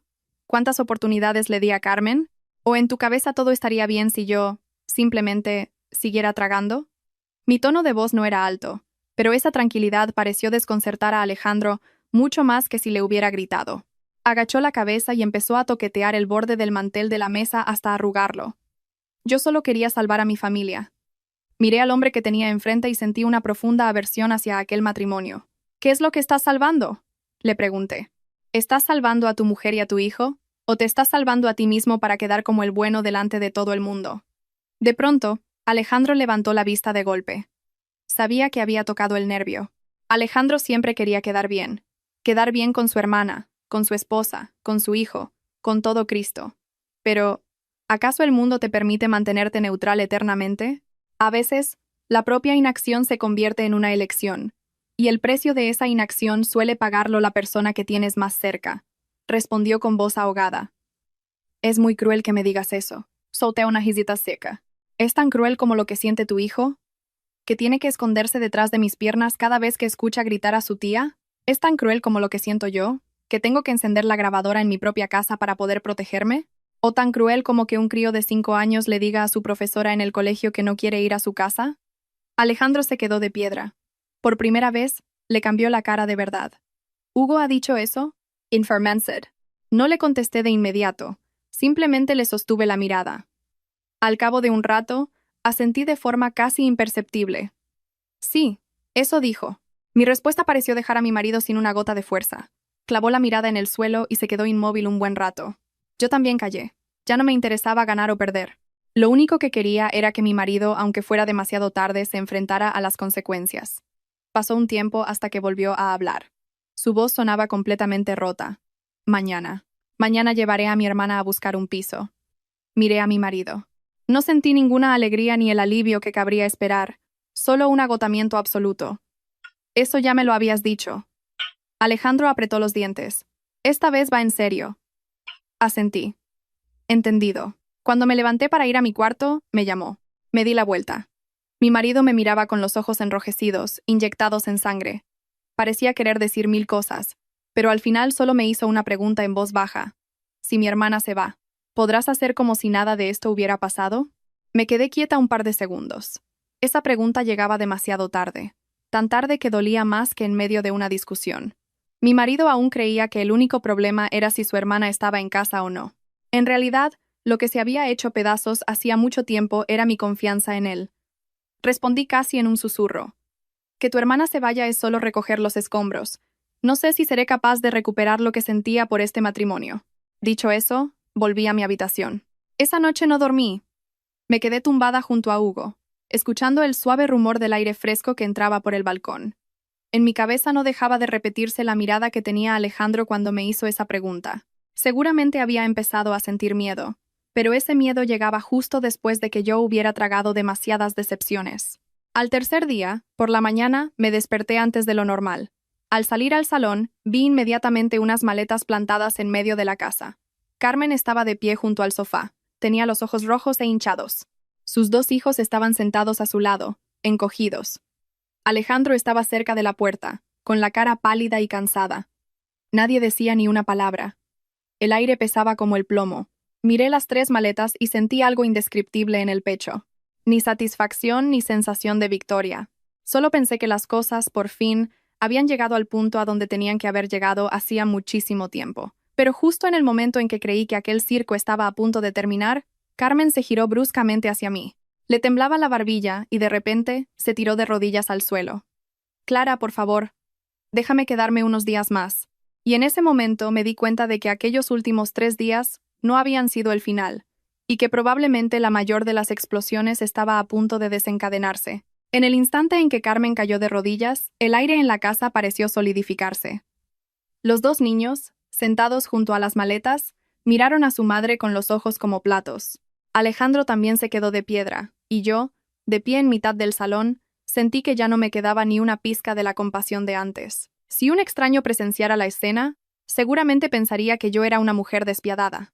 Una mujer acorralada, con 2 hijos, suplicando de rodillas en su propia casa, y yo plantada allí sin mover un músculo. Pero solo yo sabía que detrás de esa postura sumisa no había solo desesperación, sino también cálculo, la pura intención de quebrar la voluntad de su oponente, asándola a fuego lento en la parrilla del qué dirán y del complejo de culpa. Carmen me miró desde abajo con las lágrimas brotando a mares. Clara, te lo ruego, unos días más, por favor. Te juro que encontraré un piso y me iré. Te lo prometo. Yo la miré y le contesté con voz gélida. Carmen, ya has hecho esa promesa muchas veces. Carmen, como si temiera que me diera la vuelta y la dejara hablando sola, se arrastró por el suelo hasta agarrarse al borde del sofá. Pero esta vez va en serio. Me entraron ganas de reír, pero me salió una carcajada corta y helada. Siempre dices que va en serio. Alejandro dio un paso al frente y se agachó para intentar levantarla. Carmen, levántate, por favor. Pero Carmen le apartó la mano de un manotazo y, volviéndose hacia mí, empezó a sollozar aún más alto. ¿Qué tengo que hacer para que estés contenta? ¿Acaso no descansarás hasta que mis hijos y yo acabemos tirados en la calle? Esa pregunta resonó en el silencio de la mañana, taladrándome los oídos. Apreté los puños con todas mis fuerzas. Otra vez la misma táctica para endosarme a mí todas las decisiones duras. Como si toda esta situación no hubiera sido provocada por su descarada invasión. Miré a mi marido. Estaba allí plantado, con cara de desconcierto y vergüenza, otra vez como un hombre a punto de rendirse. Yo lo tenía muy claro. Si daba un solo paso atrás, todo volvería a la casilla de salida. O peor, una persona que consigue salirse con la suya tirándose de rodillas, acabará creyéndose con derecho a todo. Me acerqué lentamente a ella. Levántate. Carmen no dejaba de negar con la cabeza mientras lloraba. No me levanto hasta que no me perdones. Bajé la mirada y le solté, remarcando cada sílaba. ¿Qué les estás enseñando a tus hijos en este preciso momento? Carmen se quedó paralizada. Señalé a Mateo y a Lucía, que miraban a su madre encogidos de miedo. Les estás enseñando que basta con montar una escena, tirarse al suelo y llorar a lágrima viva para que los demás tengan la obligación de ceder. Carmen abrió los ojos de par en par. Alejandro también se quedó de una pieza. Seguí hablando.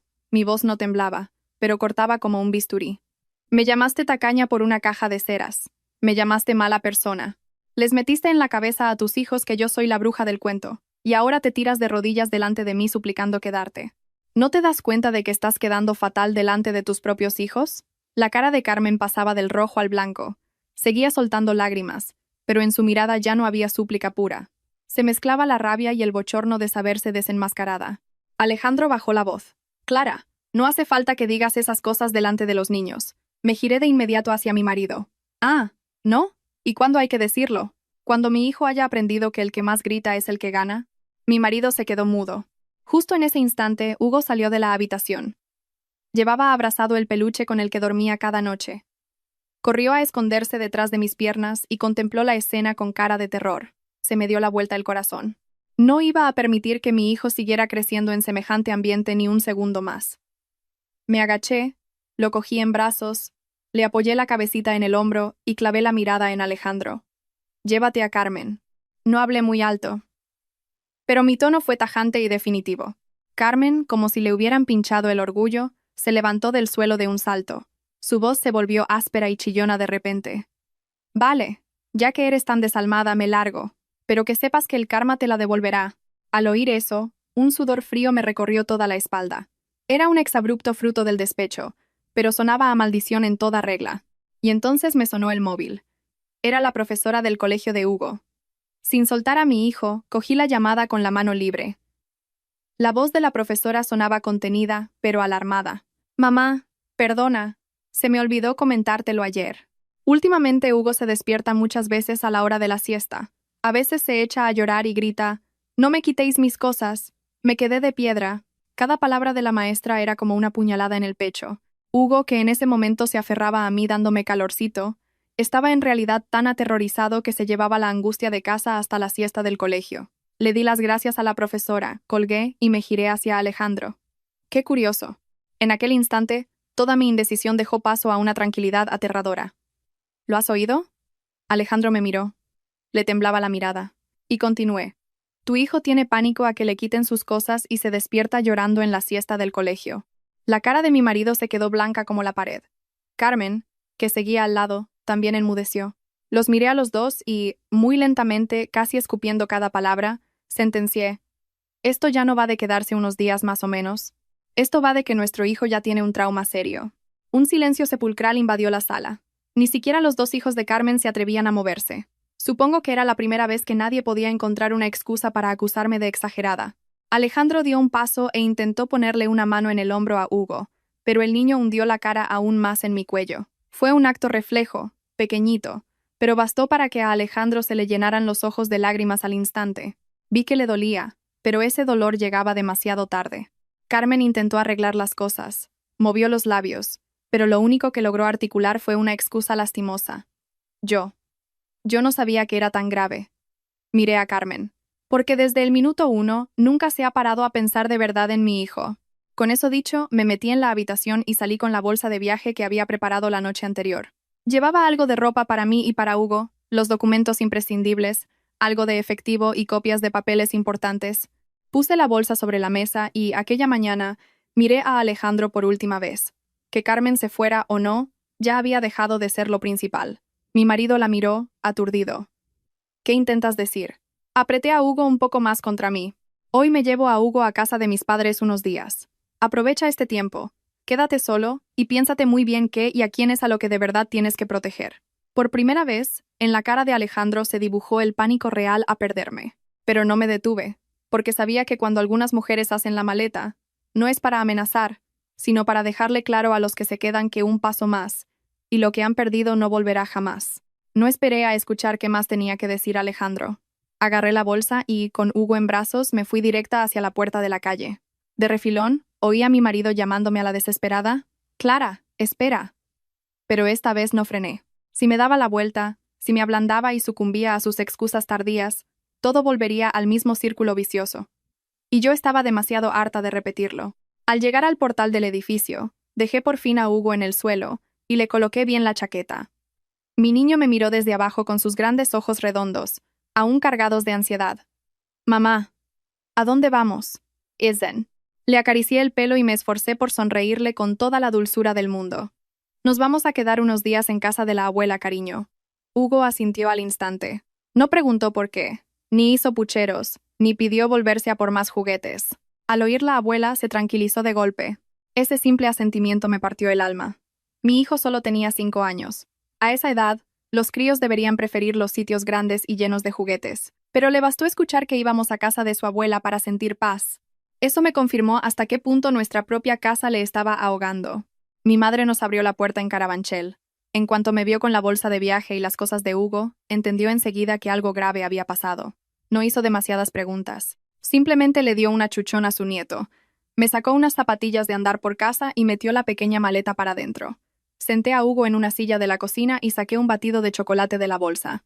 Al sentarse, mi hijo soltó un suspiro casi inaudible de puro alivio, abrazó a su oso de peluche y se acurrucó en la esquina del sofá. Mi madre me miró y me susurró: «Pobre criatura, el susto que lleva encima». Al oír eso, me picaron los ojos. Le resumí lo que había ocurrido esa mañana, la llamada de la profesora, cómo Hugo se despertaba llorando en la siesta. Mi madre me escuchó y se quedó en silencio un buen rato. Cuando por fin habló, solo dijo una frase: «Has hecho muy bien en irte». Esa misma tarde, Hugo durmió profundamente por primera vez en semanas. No pegó ningún brinco, ni lloró en sueños, ni se agarró a mi ropa con desesperación. Me quedé sentada a su lado viéndole dormir. Al ver su pechito subir y bajar con cada respiración suave y acompasada, sentí un dolor inmenso, pero al mismo tiempo un alivio incalculable. Me dolía que mi hijo hubiera estado sufriendo durante mucho más tiempo del que yo creía, pero me aliviaba que, al menos hoy, hubiera sido capaz de sacarle de aquel lugar que tanta angustia le provocaba. Hacia las 6 de la tarde, sonó el teléfono. Era Alejandro. Me quedé mirando la pantalla vibrando unos segundos y finalmente contesté. La voz al otro lado sonaba ronca. «¿Habéis llegado bien a casa de tu madre?» «Sí», contesté seca. Mi marido hizo una pausa y luego prosiguió. «Quiero ir a recogeros». Solté una pequeña carcajada casi sin ganas. «¿Para qué?» «He hablado con mi hermana», se apresuró a decir mi marido, como si temiera que le colgase. «Esta tarde la he llevado a un hostal cerca de la estación de Atocha. Mañana he quedado en ayudarla a buscar un piso de alquiler». Me quedé quieta, mirando a Hugo mientras dormía. Si esto hubiera sido hace un par de días, seguramente habría sentido alivio al escucharle. Pero ahora ya no quedaba en mí esa sensación de que las cosas se podían arreglar. Solo me quedaba la fría constatación de la realidad. «¿Y qué?», pregunté. A Alejandro le tembló la voz. Me equivoqué. Tenía que haber atajado esto antes y con más firmeza. No pensé que fuera a afectar tanto al niño. No. Cerré los ojos. Los hombres son criaturas verdaderamente extrañas. Siempre se creen que las cosas no son para tanto hasta que el daño te estalla en la cara. Los momentos en los que tu mujer se traga el orgullo día tras día, los momentos en los que tu hijo se encoge asustado, todo eso les parece transitorio. Pero si algo se va acumulando durante el tiempo suficiente, termina abriendo una brecha imposible de cerrar.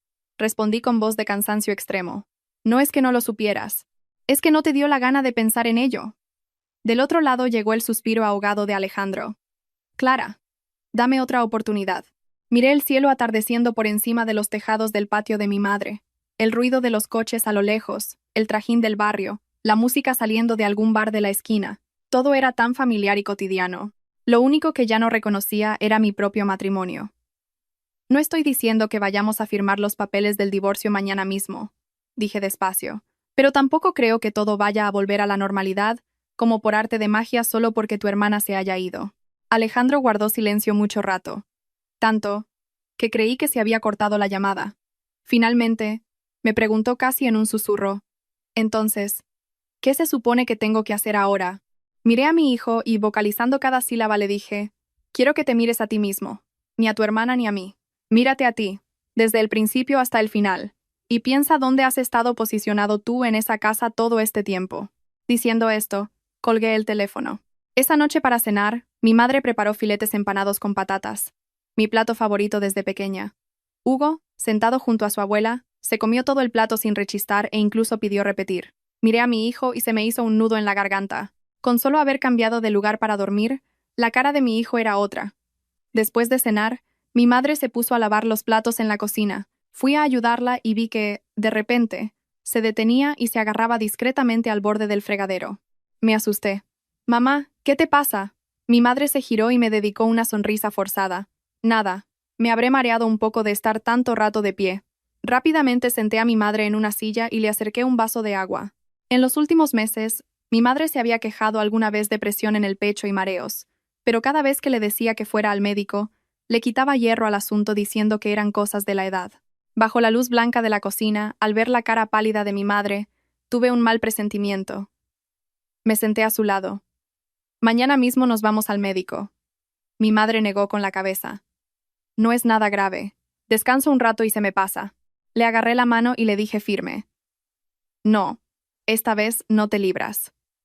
Mi madre me miró, luego miró hacia el salón, donde Hugo estaba coloreando en el suelo, y finalmente soltó un pequeño suspiro. Vale, mañana vamos. Esa noche dormí junto a mi hijo en la habitación que había sido mía antes de casarme. En el techo seguía el viejo ventilador blanco, y en la esquina del escritorio, la misma lámpara amarilla. Casi todo seguía exactamente igual. La que había atravesado demasiadas tormentas era yo. Sobre las 11, se iluminó la pantalla de mi móvil. Era un mensaje de Alejandro. He dejado a mi hermana en el hostal. Ahora que estoy solo en casa, todo esto parece espantosamente vacío. Leí el mensaje y apagué la pantalla. No porque no me diera lástima, sino porque lo sabía. Ese vacío del que hablaba ahora mi marido era el mismo que Hugo y yo llevábamos sintiendo desde hacía mucho tiempo. Una casa no está vacía por la falta de gente, sino por la falta de seguridad y de paz. Cuando ese refugio desaparece, la casa es un congelador por mucha gente que haya metida en ella. Abracé a Hugo contra mí y le di un beso en la frente. En la silenciosa oscuridad de la casa de mi madre, por fin creí que la tormenta había amainado. Lo que no sabía era que, a la mañana siguiente, la verdadera tragedia vendría de la mano de la persona que yo más había querido. Y esta vez, el precio de todas las heridas no solo le costaría la vida a mi matrimonio. A la mañana siguiente me levanté más temprano de lo normal para llevar a mi madre al ambulatorio. Los mareos de mi madre habían mejorado en comparación con la noche anterior, pero su rostro seguía pálido y sus labios no tenían color. Le dije a mi madre que descansara un rato. Bajé a la cocina, preparé unas tostadas e hice una manzanilla caliente. Hugo, al despertarse y darse cuenta de que estaba en casa de la abuela, amaneció de muy buen humor. Correteaba, se agarraba a las piernas de mi madre y le prometía muy ufano que ese día se portaría fenomenal para que yo pudiera llevarla tranquila al médico. Ver lo bien que se llevaban abuela y nieto me llenaba el corazón de ternura y a la vez me daba un pinchazo de dolor. Parecía un universo tan pequeño, pero tras tantos sobresaltos te das cuenta de lo inmensamente valioso que es. Mientras preparaba la bolsa con los papeles del médico de mi madre, mi móvil empezó a sonar. Era Alejandro. Dudé unos segundos, pero al final descolgué. La voz de mi marido sonaba alteradísima y ronca. Clara, Mi hermana está ahora mismo en la puerta de la casa de tu madre. Me quedé de piedra. Que tu hermana no quiere quedarse en el hostal. La respiración de Alejandro iba acelerada. Me ha llamado esta mañana temprano y me ha dicho que no puede ponerse a buscar piso tranquila si antes no os pide perdón a ti y a Hugo. Voy para allá ahora mismo, pero estoy pillado en un atasco en la M30. Sentí como si la sangre se me congelara en las venas.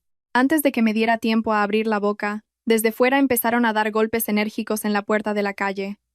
Mi madre, que estaba sentada en la mesa del comedor, se giró sorprendida. Apreté el teléfono con fuerza. «Ven inmediatamente», le dije, y colgué.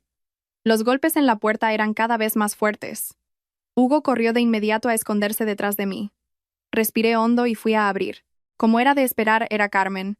Tenía los ojos hinchados, el pelo hecho un desastre, y apretaba con nerviosismo la correa de su bolso. Tenía un aspecto muchísimo más demacrado de lo normal. Al verme, dio un paso adelante, como si temiera que le fuera a cerrar la puerta en las narices. «Clara, por favor, déjame decirte solo una cosa».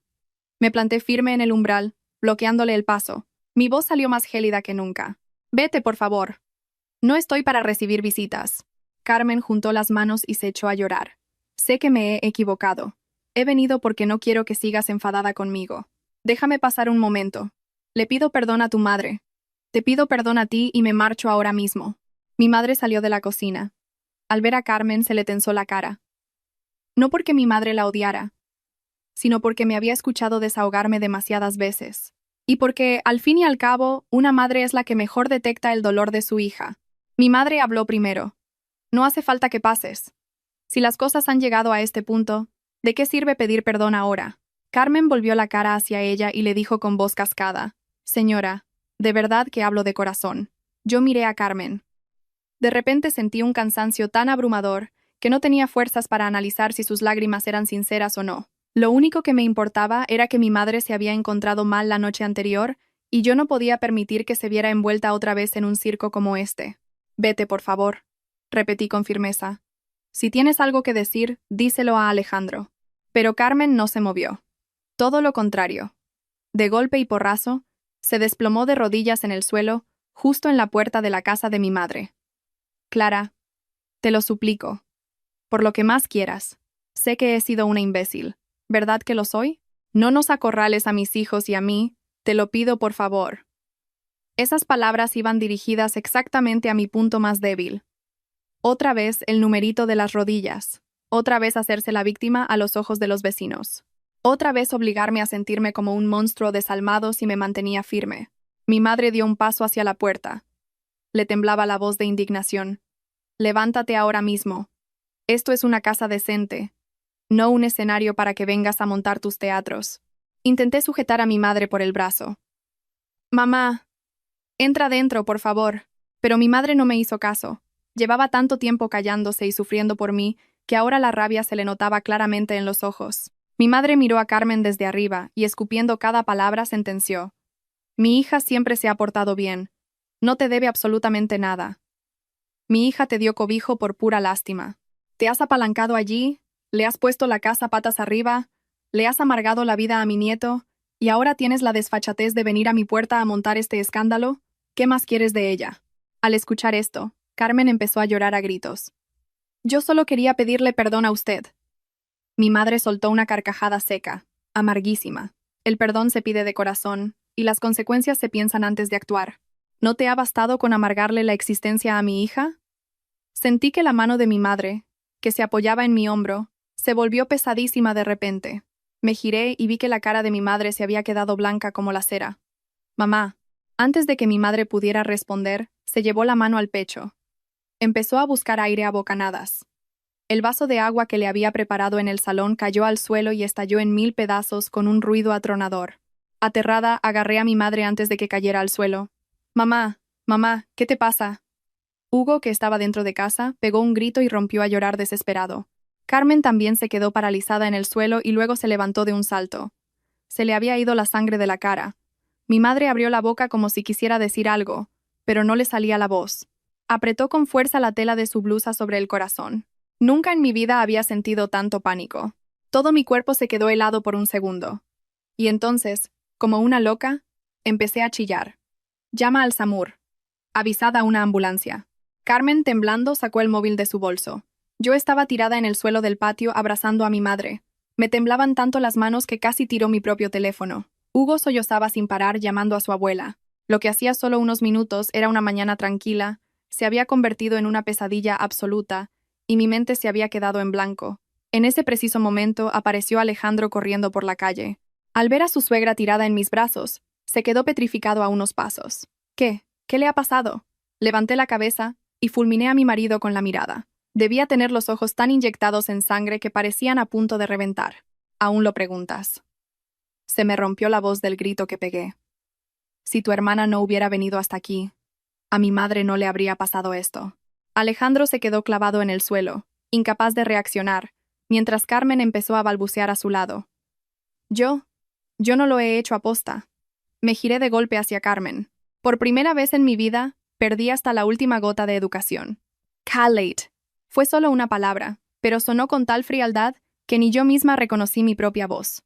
A lo lejos, por la calle de Carabanchel, empezó a escucharse la sirena de la ambulancia. Alejandro y yo ayudamos a los sanitarios a estabilizar a mi madre, mientras la vecina del primero se llevó a Hugo a su casa para calmarlo. Cuando se cerraron las puertas de la ambulancia, yo le iba cogiendo la mano a mi madre. Estaba helada. En ese instante, toda la rabia contra mi matrimonio, contra la hermana de mi marido, contra aquella casa, se concentró en un único y terrorífico miedo. Tenía pánico a perder a mi madre, pánico a que la única persona que siempre había estado de mi lado se me fuera por culpa de un circo que yo no había sabido frenar a tiempo. La ambulancia aceleró abriéndose paso por el tráfico mañanero de Madrid. Yo iba sentada en el transportín mirando a mi madre y escuchando el pitido de las máquinas. Me zumbaban los oídos y sentía el corazón encogido, como si alguien me lo estuviera estrujando con las manos. Alejandro iba detrás en su coche.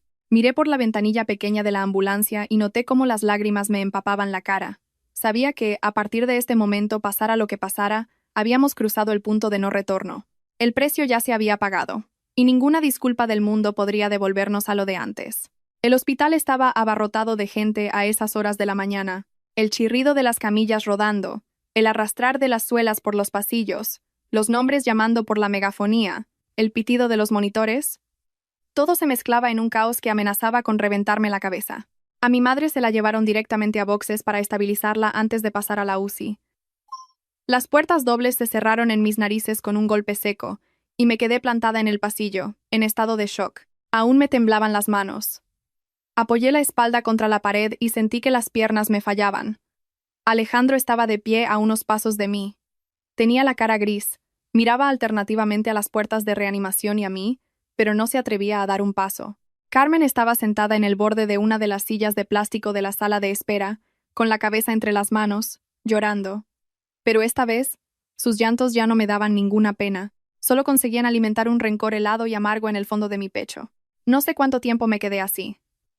Solo reaccioné cuando salió un cardiólogo con los resultados y me pidió que firmara el consentimiento para ingresarla en la unidad de cuidados intensivos. El médico me miró y me dijo con tono muy serio: la paciente ha sufrido un episodio coronario agudo severo, un infarto. Pero afortunadamente la ambulancia ha actuado rápido. La hemos estabilizado, pero requiere vigilancia exhaustiva. Es fundamental que a partir de ahora, la paciente evite por completo cualquier tipo de estrés o alteración emocional grave. Cogí los papeles y sentí que se me congelaban hasta las puntas de los dedos. Evitar alteraciones emocionales graves. Esas 4 palabras me golpearon como una bofetada. Giré la cabeza y miré hacia el otro extremo del pasillo, donde Carmen seguía encogida en su silla. Un cansancio infinito me inundó el alma. Ya no era por las discusiones, sino porque todo esto había llegado demasiado lejos. Al cabo de un buen rato, cuando instalaron a mi madre en la UCI, me dejaron pasar a verla unos minutos. Mi madre estaba tumbada en la cama. Tenía la cara pálida, los labios secos, una vía puesta en el brazo y parches del electrocardiograma pegados en el pecho. Me senté a los pies de la cama y le cogí la mano. Estaba mucho más frágil de lo que yo creía. Mi madre abrió los ojos a medias y me miró. Su voz salió en un hilillo ronco. «Hugo». Tragué saliva con fuerza para no echarme a llorar. «Se ha quedado con la vecina, mamá, no te preocupes por él. Todo está bien». Mi madre asintió imperceptiblemente y volvió a cerrar los ojos agotada. Verla en ese estado me destrozó por dentro. Pensé que yo podía aguantar muchas cosas. Pensé que podía aguantar la presencia de Carmen, la indecisión de mi marido y el agobio de vivir como una intrusa en mi propia casa. Pero jamás, ni en mis peores pesadillas, imaginé que el precio final lo pagaría la salud de mi madre, la persona que llevaba apoyándome en silencio todos estos años. Al salir del box de la UCI y cerrar la puerta de cristal, vi que Alejandro seguía plantado en el pasillo. Me miró con los ojos enrojecidos e inyectados en sangre. ¿Cómo está tu madre? Me quedé quieta unos segundos. La pregunta de mi marido ya no me transmitía ningún tipo de consuelo. Solo me confirmaba que ya era demasiado tarde para todo. Tienen que vigilar su evolución, contesté fría. Y bajo ningún concepto puede volver a sufrir un disgusto así. Alejandro bajó la mirada. Lo siento. Miré al hombre que tenía delante.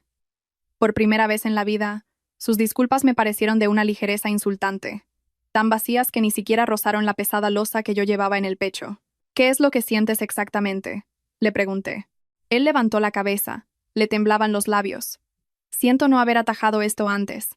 Solté una risa seca y amarga. No. Le miré directamente a los ojos. Lo que deberías sentir es haber permitido que todo llegara hasta aquí. Mi marido se quedó mudo. Continué. Mi tono era bajo, pero cada sílaba sonaba rotunda en el pasillo del hospital. ¿Sabes qué es lo que más asco me da de todo esto? No es que Carmen se instalara en nuestra casa, no es que llorara, se tirara de rodillas o nos montara pollos. Es que tú, desde el principio hasta el final, sabiendo que todo esto estaba mal, siempre elegiste callarte. La cara de Alejandro se volvió blanca como la pared. Sabía que le estaba tocando lo más profundo de su orgullo, pero ya no me quedaba ni pizca de ganas de ser delicada. Te creías que si ponías parches, si pedías un poco de paciencia, si contemporizabas, todo se arreglaría solo, pero no te diste cuenta de que tu cobardía arrinconó a tu mujer y a tu hijo, y ahora ha acabado mandando a mi madre al hospital. Alejandro dio un paso atrás, tambaleándose. Clara, levanté la mano en seco para cortarle. No me llames así. El pasillo del hospital 12 de octubre era blanco e inhóspito. Fuera, el sol brillaba alto en el cielo de Madrid, pero dentro de mi corazón solo había una oscuridad inmensa. En ese preciso momento se acercó Carmen. Tenía la cara pálida, el pelo revuelto y los ojos deformados de tanto llorar. Esta vez no parecía teatro. Seguramente ni ella misma pensaba que su berrinche fuera a acabar de esta manera. Se plantó delante de mí y le tembló el labio. Clara, lo siento. De verdad que no pensé que a tu madre le fuera a pasar esto. Me volví hacia ella y le eché una mirada que la dejó callada al instante. A mí no me pidas perdón, dije casi en un susurro. Pídeselo a mi madre. Si cuando se recupere tiene ganas de escucharte. A Carmen se le saltaron las lágrimas. Sé que me he equivocado. Asentí lentamente. Sí, te has equivocado. E hice una pausa antes de seguir hablando con la misma voz gélida, una voz que ni yo misma reconocía. Pero hay errores que no se solucionan pidiendo disculpas. Carmen se tapó la boca con las dos manos y sollozó. Alejandro miraba de su hermana a mí, con la cara del que acaba de comprender que lo que se ha roto no tiene arreglo. Saqué mi móvil del bolso y abrí el archivo de notas que llevaba escribiendo estas últimas semanas, línea tras línea, detalle tras detalle, incidente tras incidente. Las veces que Hugo lloraba, las veces que supliqué que le pusiera freno a esto, y me ignoraron. Todo estaba allí. Nunca se lo había enseñado a nadie. Solo lo leía yo para cerciorarme de que no me estaba volviendo loca y que no me estaba inventando nada. Aquellas heridas eran reales. Me guardé el móvil y me dirigí a Alejandro. Esta tarde voy a llamar a Laura para que prepare los papeles. Mi marido se quedó pasmado. ¿Qué papeles? Se lo dije muy despacio. Los del divorcio. La cara de mi marido se descompuso. Clara, no tomes decisiones en caliente. Me dieron ganas de soltar una carcajada llena de agotamiento. Nunca en mi vida había estado más lúcida que en ese instante. Que Carmen se vaya o se quede ya no cambia nada. Lo que he perdido no son unos días de tranquilidad en casa. Lo miré directamente. Lo que he perdido es la confianza en ti. Alejandro se quedó paralizado. Tras unos instantes agónicos, dijo con voz arrastrada. Lo arreglaré. Negué con la cabeza. Un hombre puede corregir un mal hábito, pero no puede deshacer las consecuencias cuando ya han ocurrido. Tras decir eso, me giré y caminé hacia la puerta de la sala de espera de la UCI. Con la mano en el pomo, me paré un segundo y añadí sin mirar atrás. Ya no hay vuelta atrás. No me llames para darme explicaciones. Si te queda un mínimo de decencia y responsabilidad como padre, vete preparándote para hablar seriamente de la custodia exclusiva de Hugo. A mis espaldas ya no se oyó nada. El silencio fue total, como si ambos hubieran comprendido que la advertencia lanzada frente a la sala de reanimación donde mi madre acababa de sortear la muerte no era una amenaza, sino el final absoluto. Entré en la sala de espera y me senté sola. Se me partía el alma en 1000 pedazos, pero dentro de aquel dolor sentí una fuerza inquebrantable. Sabía que el camino que me esperaba iba a ser duro. Habría pleitos, lágrimas y días larguísimos. Pero al menos, desde ese mismo día tenía la certeza de que nunca más viviría en una casa donde la bondad de mi madre, la inocencia de mi hijo y mi propio sacrificio se usaran como un felpudo. Mi madre estuvo ingresada en el hospital casi una semana. Como le aplicaron el tratamiento a tiempo en urgencias, pasó el peligro.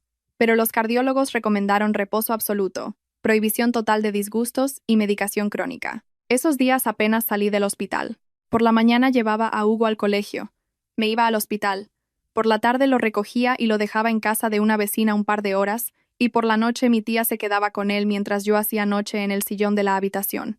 Alejandro también se pasó por allí un par de veces. Traía caldos, fruta, zumos, y tras dudar mucho en el pasillo, acababa entrando. Mi madre no le dirigió ni un solo reproche. Solo le miraba con esos ojos tristes y cansados de quien ya ha vivido mucho y sabe perfectamente por qué se ha llegado a este punto. Esa mirada era peor que cualquier grito. Hacía que Alejandro agachara la cabeza sintiéndose miserable. Yo, desde aquel día en el pasillo donde pronuncié la palabra divorcio, me sentía sorprendentemente en paz. Se esfumó la rabia furiosa y se esfumó la esperanza de que mi marido cambiara. Solo quedó la fría constatación de que ya había llorado todo lo que se podía llorar por ese matrimonio. Mi amiga Laura, abogada matrimonialista, preparó la demanda rapidísimo. Los informes del pediatra, el certificado del psicólogo infantil corroborando la ansiedad de Hugo y los extractos bancarios que demostraban que el piso de Chamberí era un bien privativo, comprado íntegramente con mis ahorros de soltera y la donación de mis padres. Todo estaba atado y bien atado. Cada vez que miraba la gruesa carpeta de Laura, se me encogía un poco el estómago. Ninguna mujer se casa soñando que un día tendrá que preparar una ofensiva legal con pruebas y audios. Te casas para planear el colegio de los niños, las vacaciones en la playa o cómo apañar la jubilación. Nadie va al altar pensando en trincheras. Pero al final tuve que hacerlo, porque aprendí por las malas que, si tú no te proteges, nadie lo va a hacer por ti. Una semana después, cuando mi madre ya estaba estabilizada en planta, quedé con Alejandro en una cafetería cerca de los juzgados de Plaza de Castilla. No me llevé a Hugo. No quería que mi hijo presenciara jamás estas cosas de adultos. Alejandro llegó el primero. Parecía haber envejecido 10 años. Llevaba barba de varios días, los ojos hundidos y una camisa arrugada que se notaba que se había puesto por puro trámite. Ya no le quedaban fuerzas ni para aparentar. Me senté frente a él y dejé la carpeta de Laura sobre la mesa. Al verla, la mano le tembló un poco. ¿Estás decidida de verdad? Miré al hombre que había sido mi apuesta de futuro en mi juventud y asentí. Sí, lo estoy. Él bajó la cabeza y, tras tragar saliva, dijo: He buscado un piso de alquiler para mi hermana y la he echado. Le he dejado muy claro que a partir de ahora se tiene que buscar la vida ella sola. Me equivoqué, Clara. Fui un cobarde. Sé que os he fallado a ti y a Hugo. Escuché sus palabras. El corazón me dolía, pero ya no dudaba. Hay momentos de lucidez que después de tantas heridas no duran más que un suspiro de alivio. Ya sé que te equivocaste, le dije en voz baja. Pero yo ya no puedo vivir con un hombre que ha permitido que mi hijo y yo lleguemos a este límite. Alejandro levantó la mirada. Tenía los ojos empañados. ¿No podrías darme una última oportunidad? Negué con la cabeza. La primera oportunidad te la di aguantando el primer mes. La segunda te la di la noche que Hugo preguntó cuándo se iba tu hermana. La tercera, cuando te dije claramente cuál era mi límite. Y la última te la di el día que me fui de casa con mi hijo. En cada una de esas ocasiones tú decidiste llegar tarde. Mi tono no era alto, pero cada palabra se clavaba como un martillo. Alejandro apretó los labios y se quedó mudo. Abrí la carpeta y se la deslicé por la mesa. No voy a impedirte que ejerzas de padre. Hugo necesita a su padre. Tienes régimen de visitas y pasarás la pensión de alimentos que corresponda. Pero ya no puedo ser la mujer de un marido que no sabe en qué trinchera tiene que estar cuando su familia de verdad le necesita. A Alejandro le tembló la mano al tocar el borde de la mesa. Al cabo de un rato, me preguntó con la voz quebrada: ¿Me odias? Miré por el gran ventanal de la cafetería. El paseo de la Castellana estaba a rebosar de coches bajo el sol de mediodía. El mundo seguía girando, ajeno a que a alguien se le acababa de romper la vida en una mesa de bar. No, me volví hacia él. Solo me da pena. Pena de que un matrimonio que se podría haber salvado termine así. Al decir eso, noté que se me asomaban las lágrimas. Ya no por querer aferrarme a él, sino porque por fin tenía que admitir la dura verdad. Por mucho amor que haya, No se puede convivir con alguien que carece del valor para defender su propio hogar. Semanas después firmamos el divorcio de mutuo acuerdo. La custodia principal de Hugo me fue concedida a mí. Alejandro consiguió un régimen de visitas amplio y la obligación de contribuir a los gastos extraordinarios. El piso de Chamberí se reconoció legalmente como mi bien privativo, ya que se compró antes de casarnos con mi propio dinero. No hubo juicios de película, ni gritos, ni escenas bajo la lluvia. Solo dos adultos sentados frente a frente, firmando unos papeles y poniendo fin por su propia mano a una historia que un día pensaron que duraría para siempre. El día que fui a recoger mis últimas cosas de la casa antes de instalarme de nuevo, metí en cajas solo lo esencial: nuestra ropa, los cuentos de Hugo, el osito con el que dormía y una pequeña maceta de cintas que yo misma había cuidado en el balcón. De pie en medio de aquel salón vacío, me invadió la melancolía. Aquella casa fue una vez nuestro refugio. Allí habíamos reído de recién casados. Allí habíamos traído a Hugo del hospital, y ahora solo quedaba una sensación de frío irrecuperable. Hugo me cogió de la mano y me preguntó mirándome hacia arriba: «Mamá, ¿nos vamos a vivir con la abuela por ahora?» Me agaché, le subí la cremallera de la chaqueta y le dije: «Sí, cariño, una temporadita en casa de la abuela, y luego volvemos aquí, nosotros solos». Hugo asintió, apretó su osito y esbozó una sonrisa tímida. «Me gusta estar contigo y con la abuela, mamá. Se está muy tranquilo». Esa palabra tranquilo estuvo a punto de hacerme llorar. Disimulé, respiré hondo, le cogí de la mano y salí de aquel piso. Esta vez, sin mirar atrás. Han pasado los meses y mi madre, gracias a Dios y a los médicos, se ha recuperado bastante bien. Hugo vuelve a ser el niño alegre de siempre, duerme del tirón y ya no se asusta por cualquier ruido. En el colegio ha vuelto a ser el charlatán que era. Y yo, después de pasar por todo esto, he dejado de ser esa mujer que traga quina solo por mantener las apariencias. He aprendido a marcar límites, a proteger a mi hijo con uñas y dientes, y he entendido que aguantar por aguantar no es una virtud. A veces, si cruzas la línea del sacrificio, se convierte en una condena para ti y para los que más quieres. Una tarde de finales de año, estaba asomada al patio de la casa de mi madre en Carabanchel, viendo cómo el sol de invierno iluminaba sus macetas de geranios. Hugo estaba en la mesa camilla coloreando y mi madre andaba cerca regando las plantas poco a poco. Corría una brisa muy suave, y mi alma estaba en paz. Sabía que esta no era la historia con el final feliz de los cuentos de princesas, pero había conseguido la mejor vida posible tras tantas cicatrices. A veces, para una mujer que ha sobrevivido al asfixio, el simple hecho de ver a su hijo crecer sano, en silencio y en paz, es el mejor de los finales.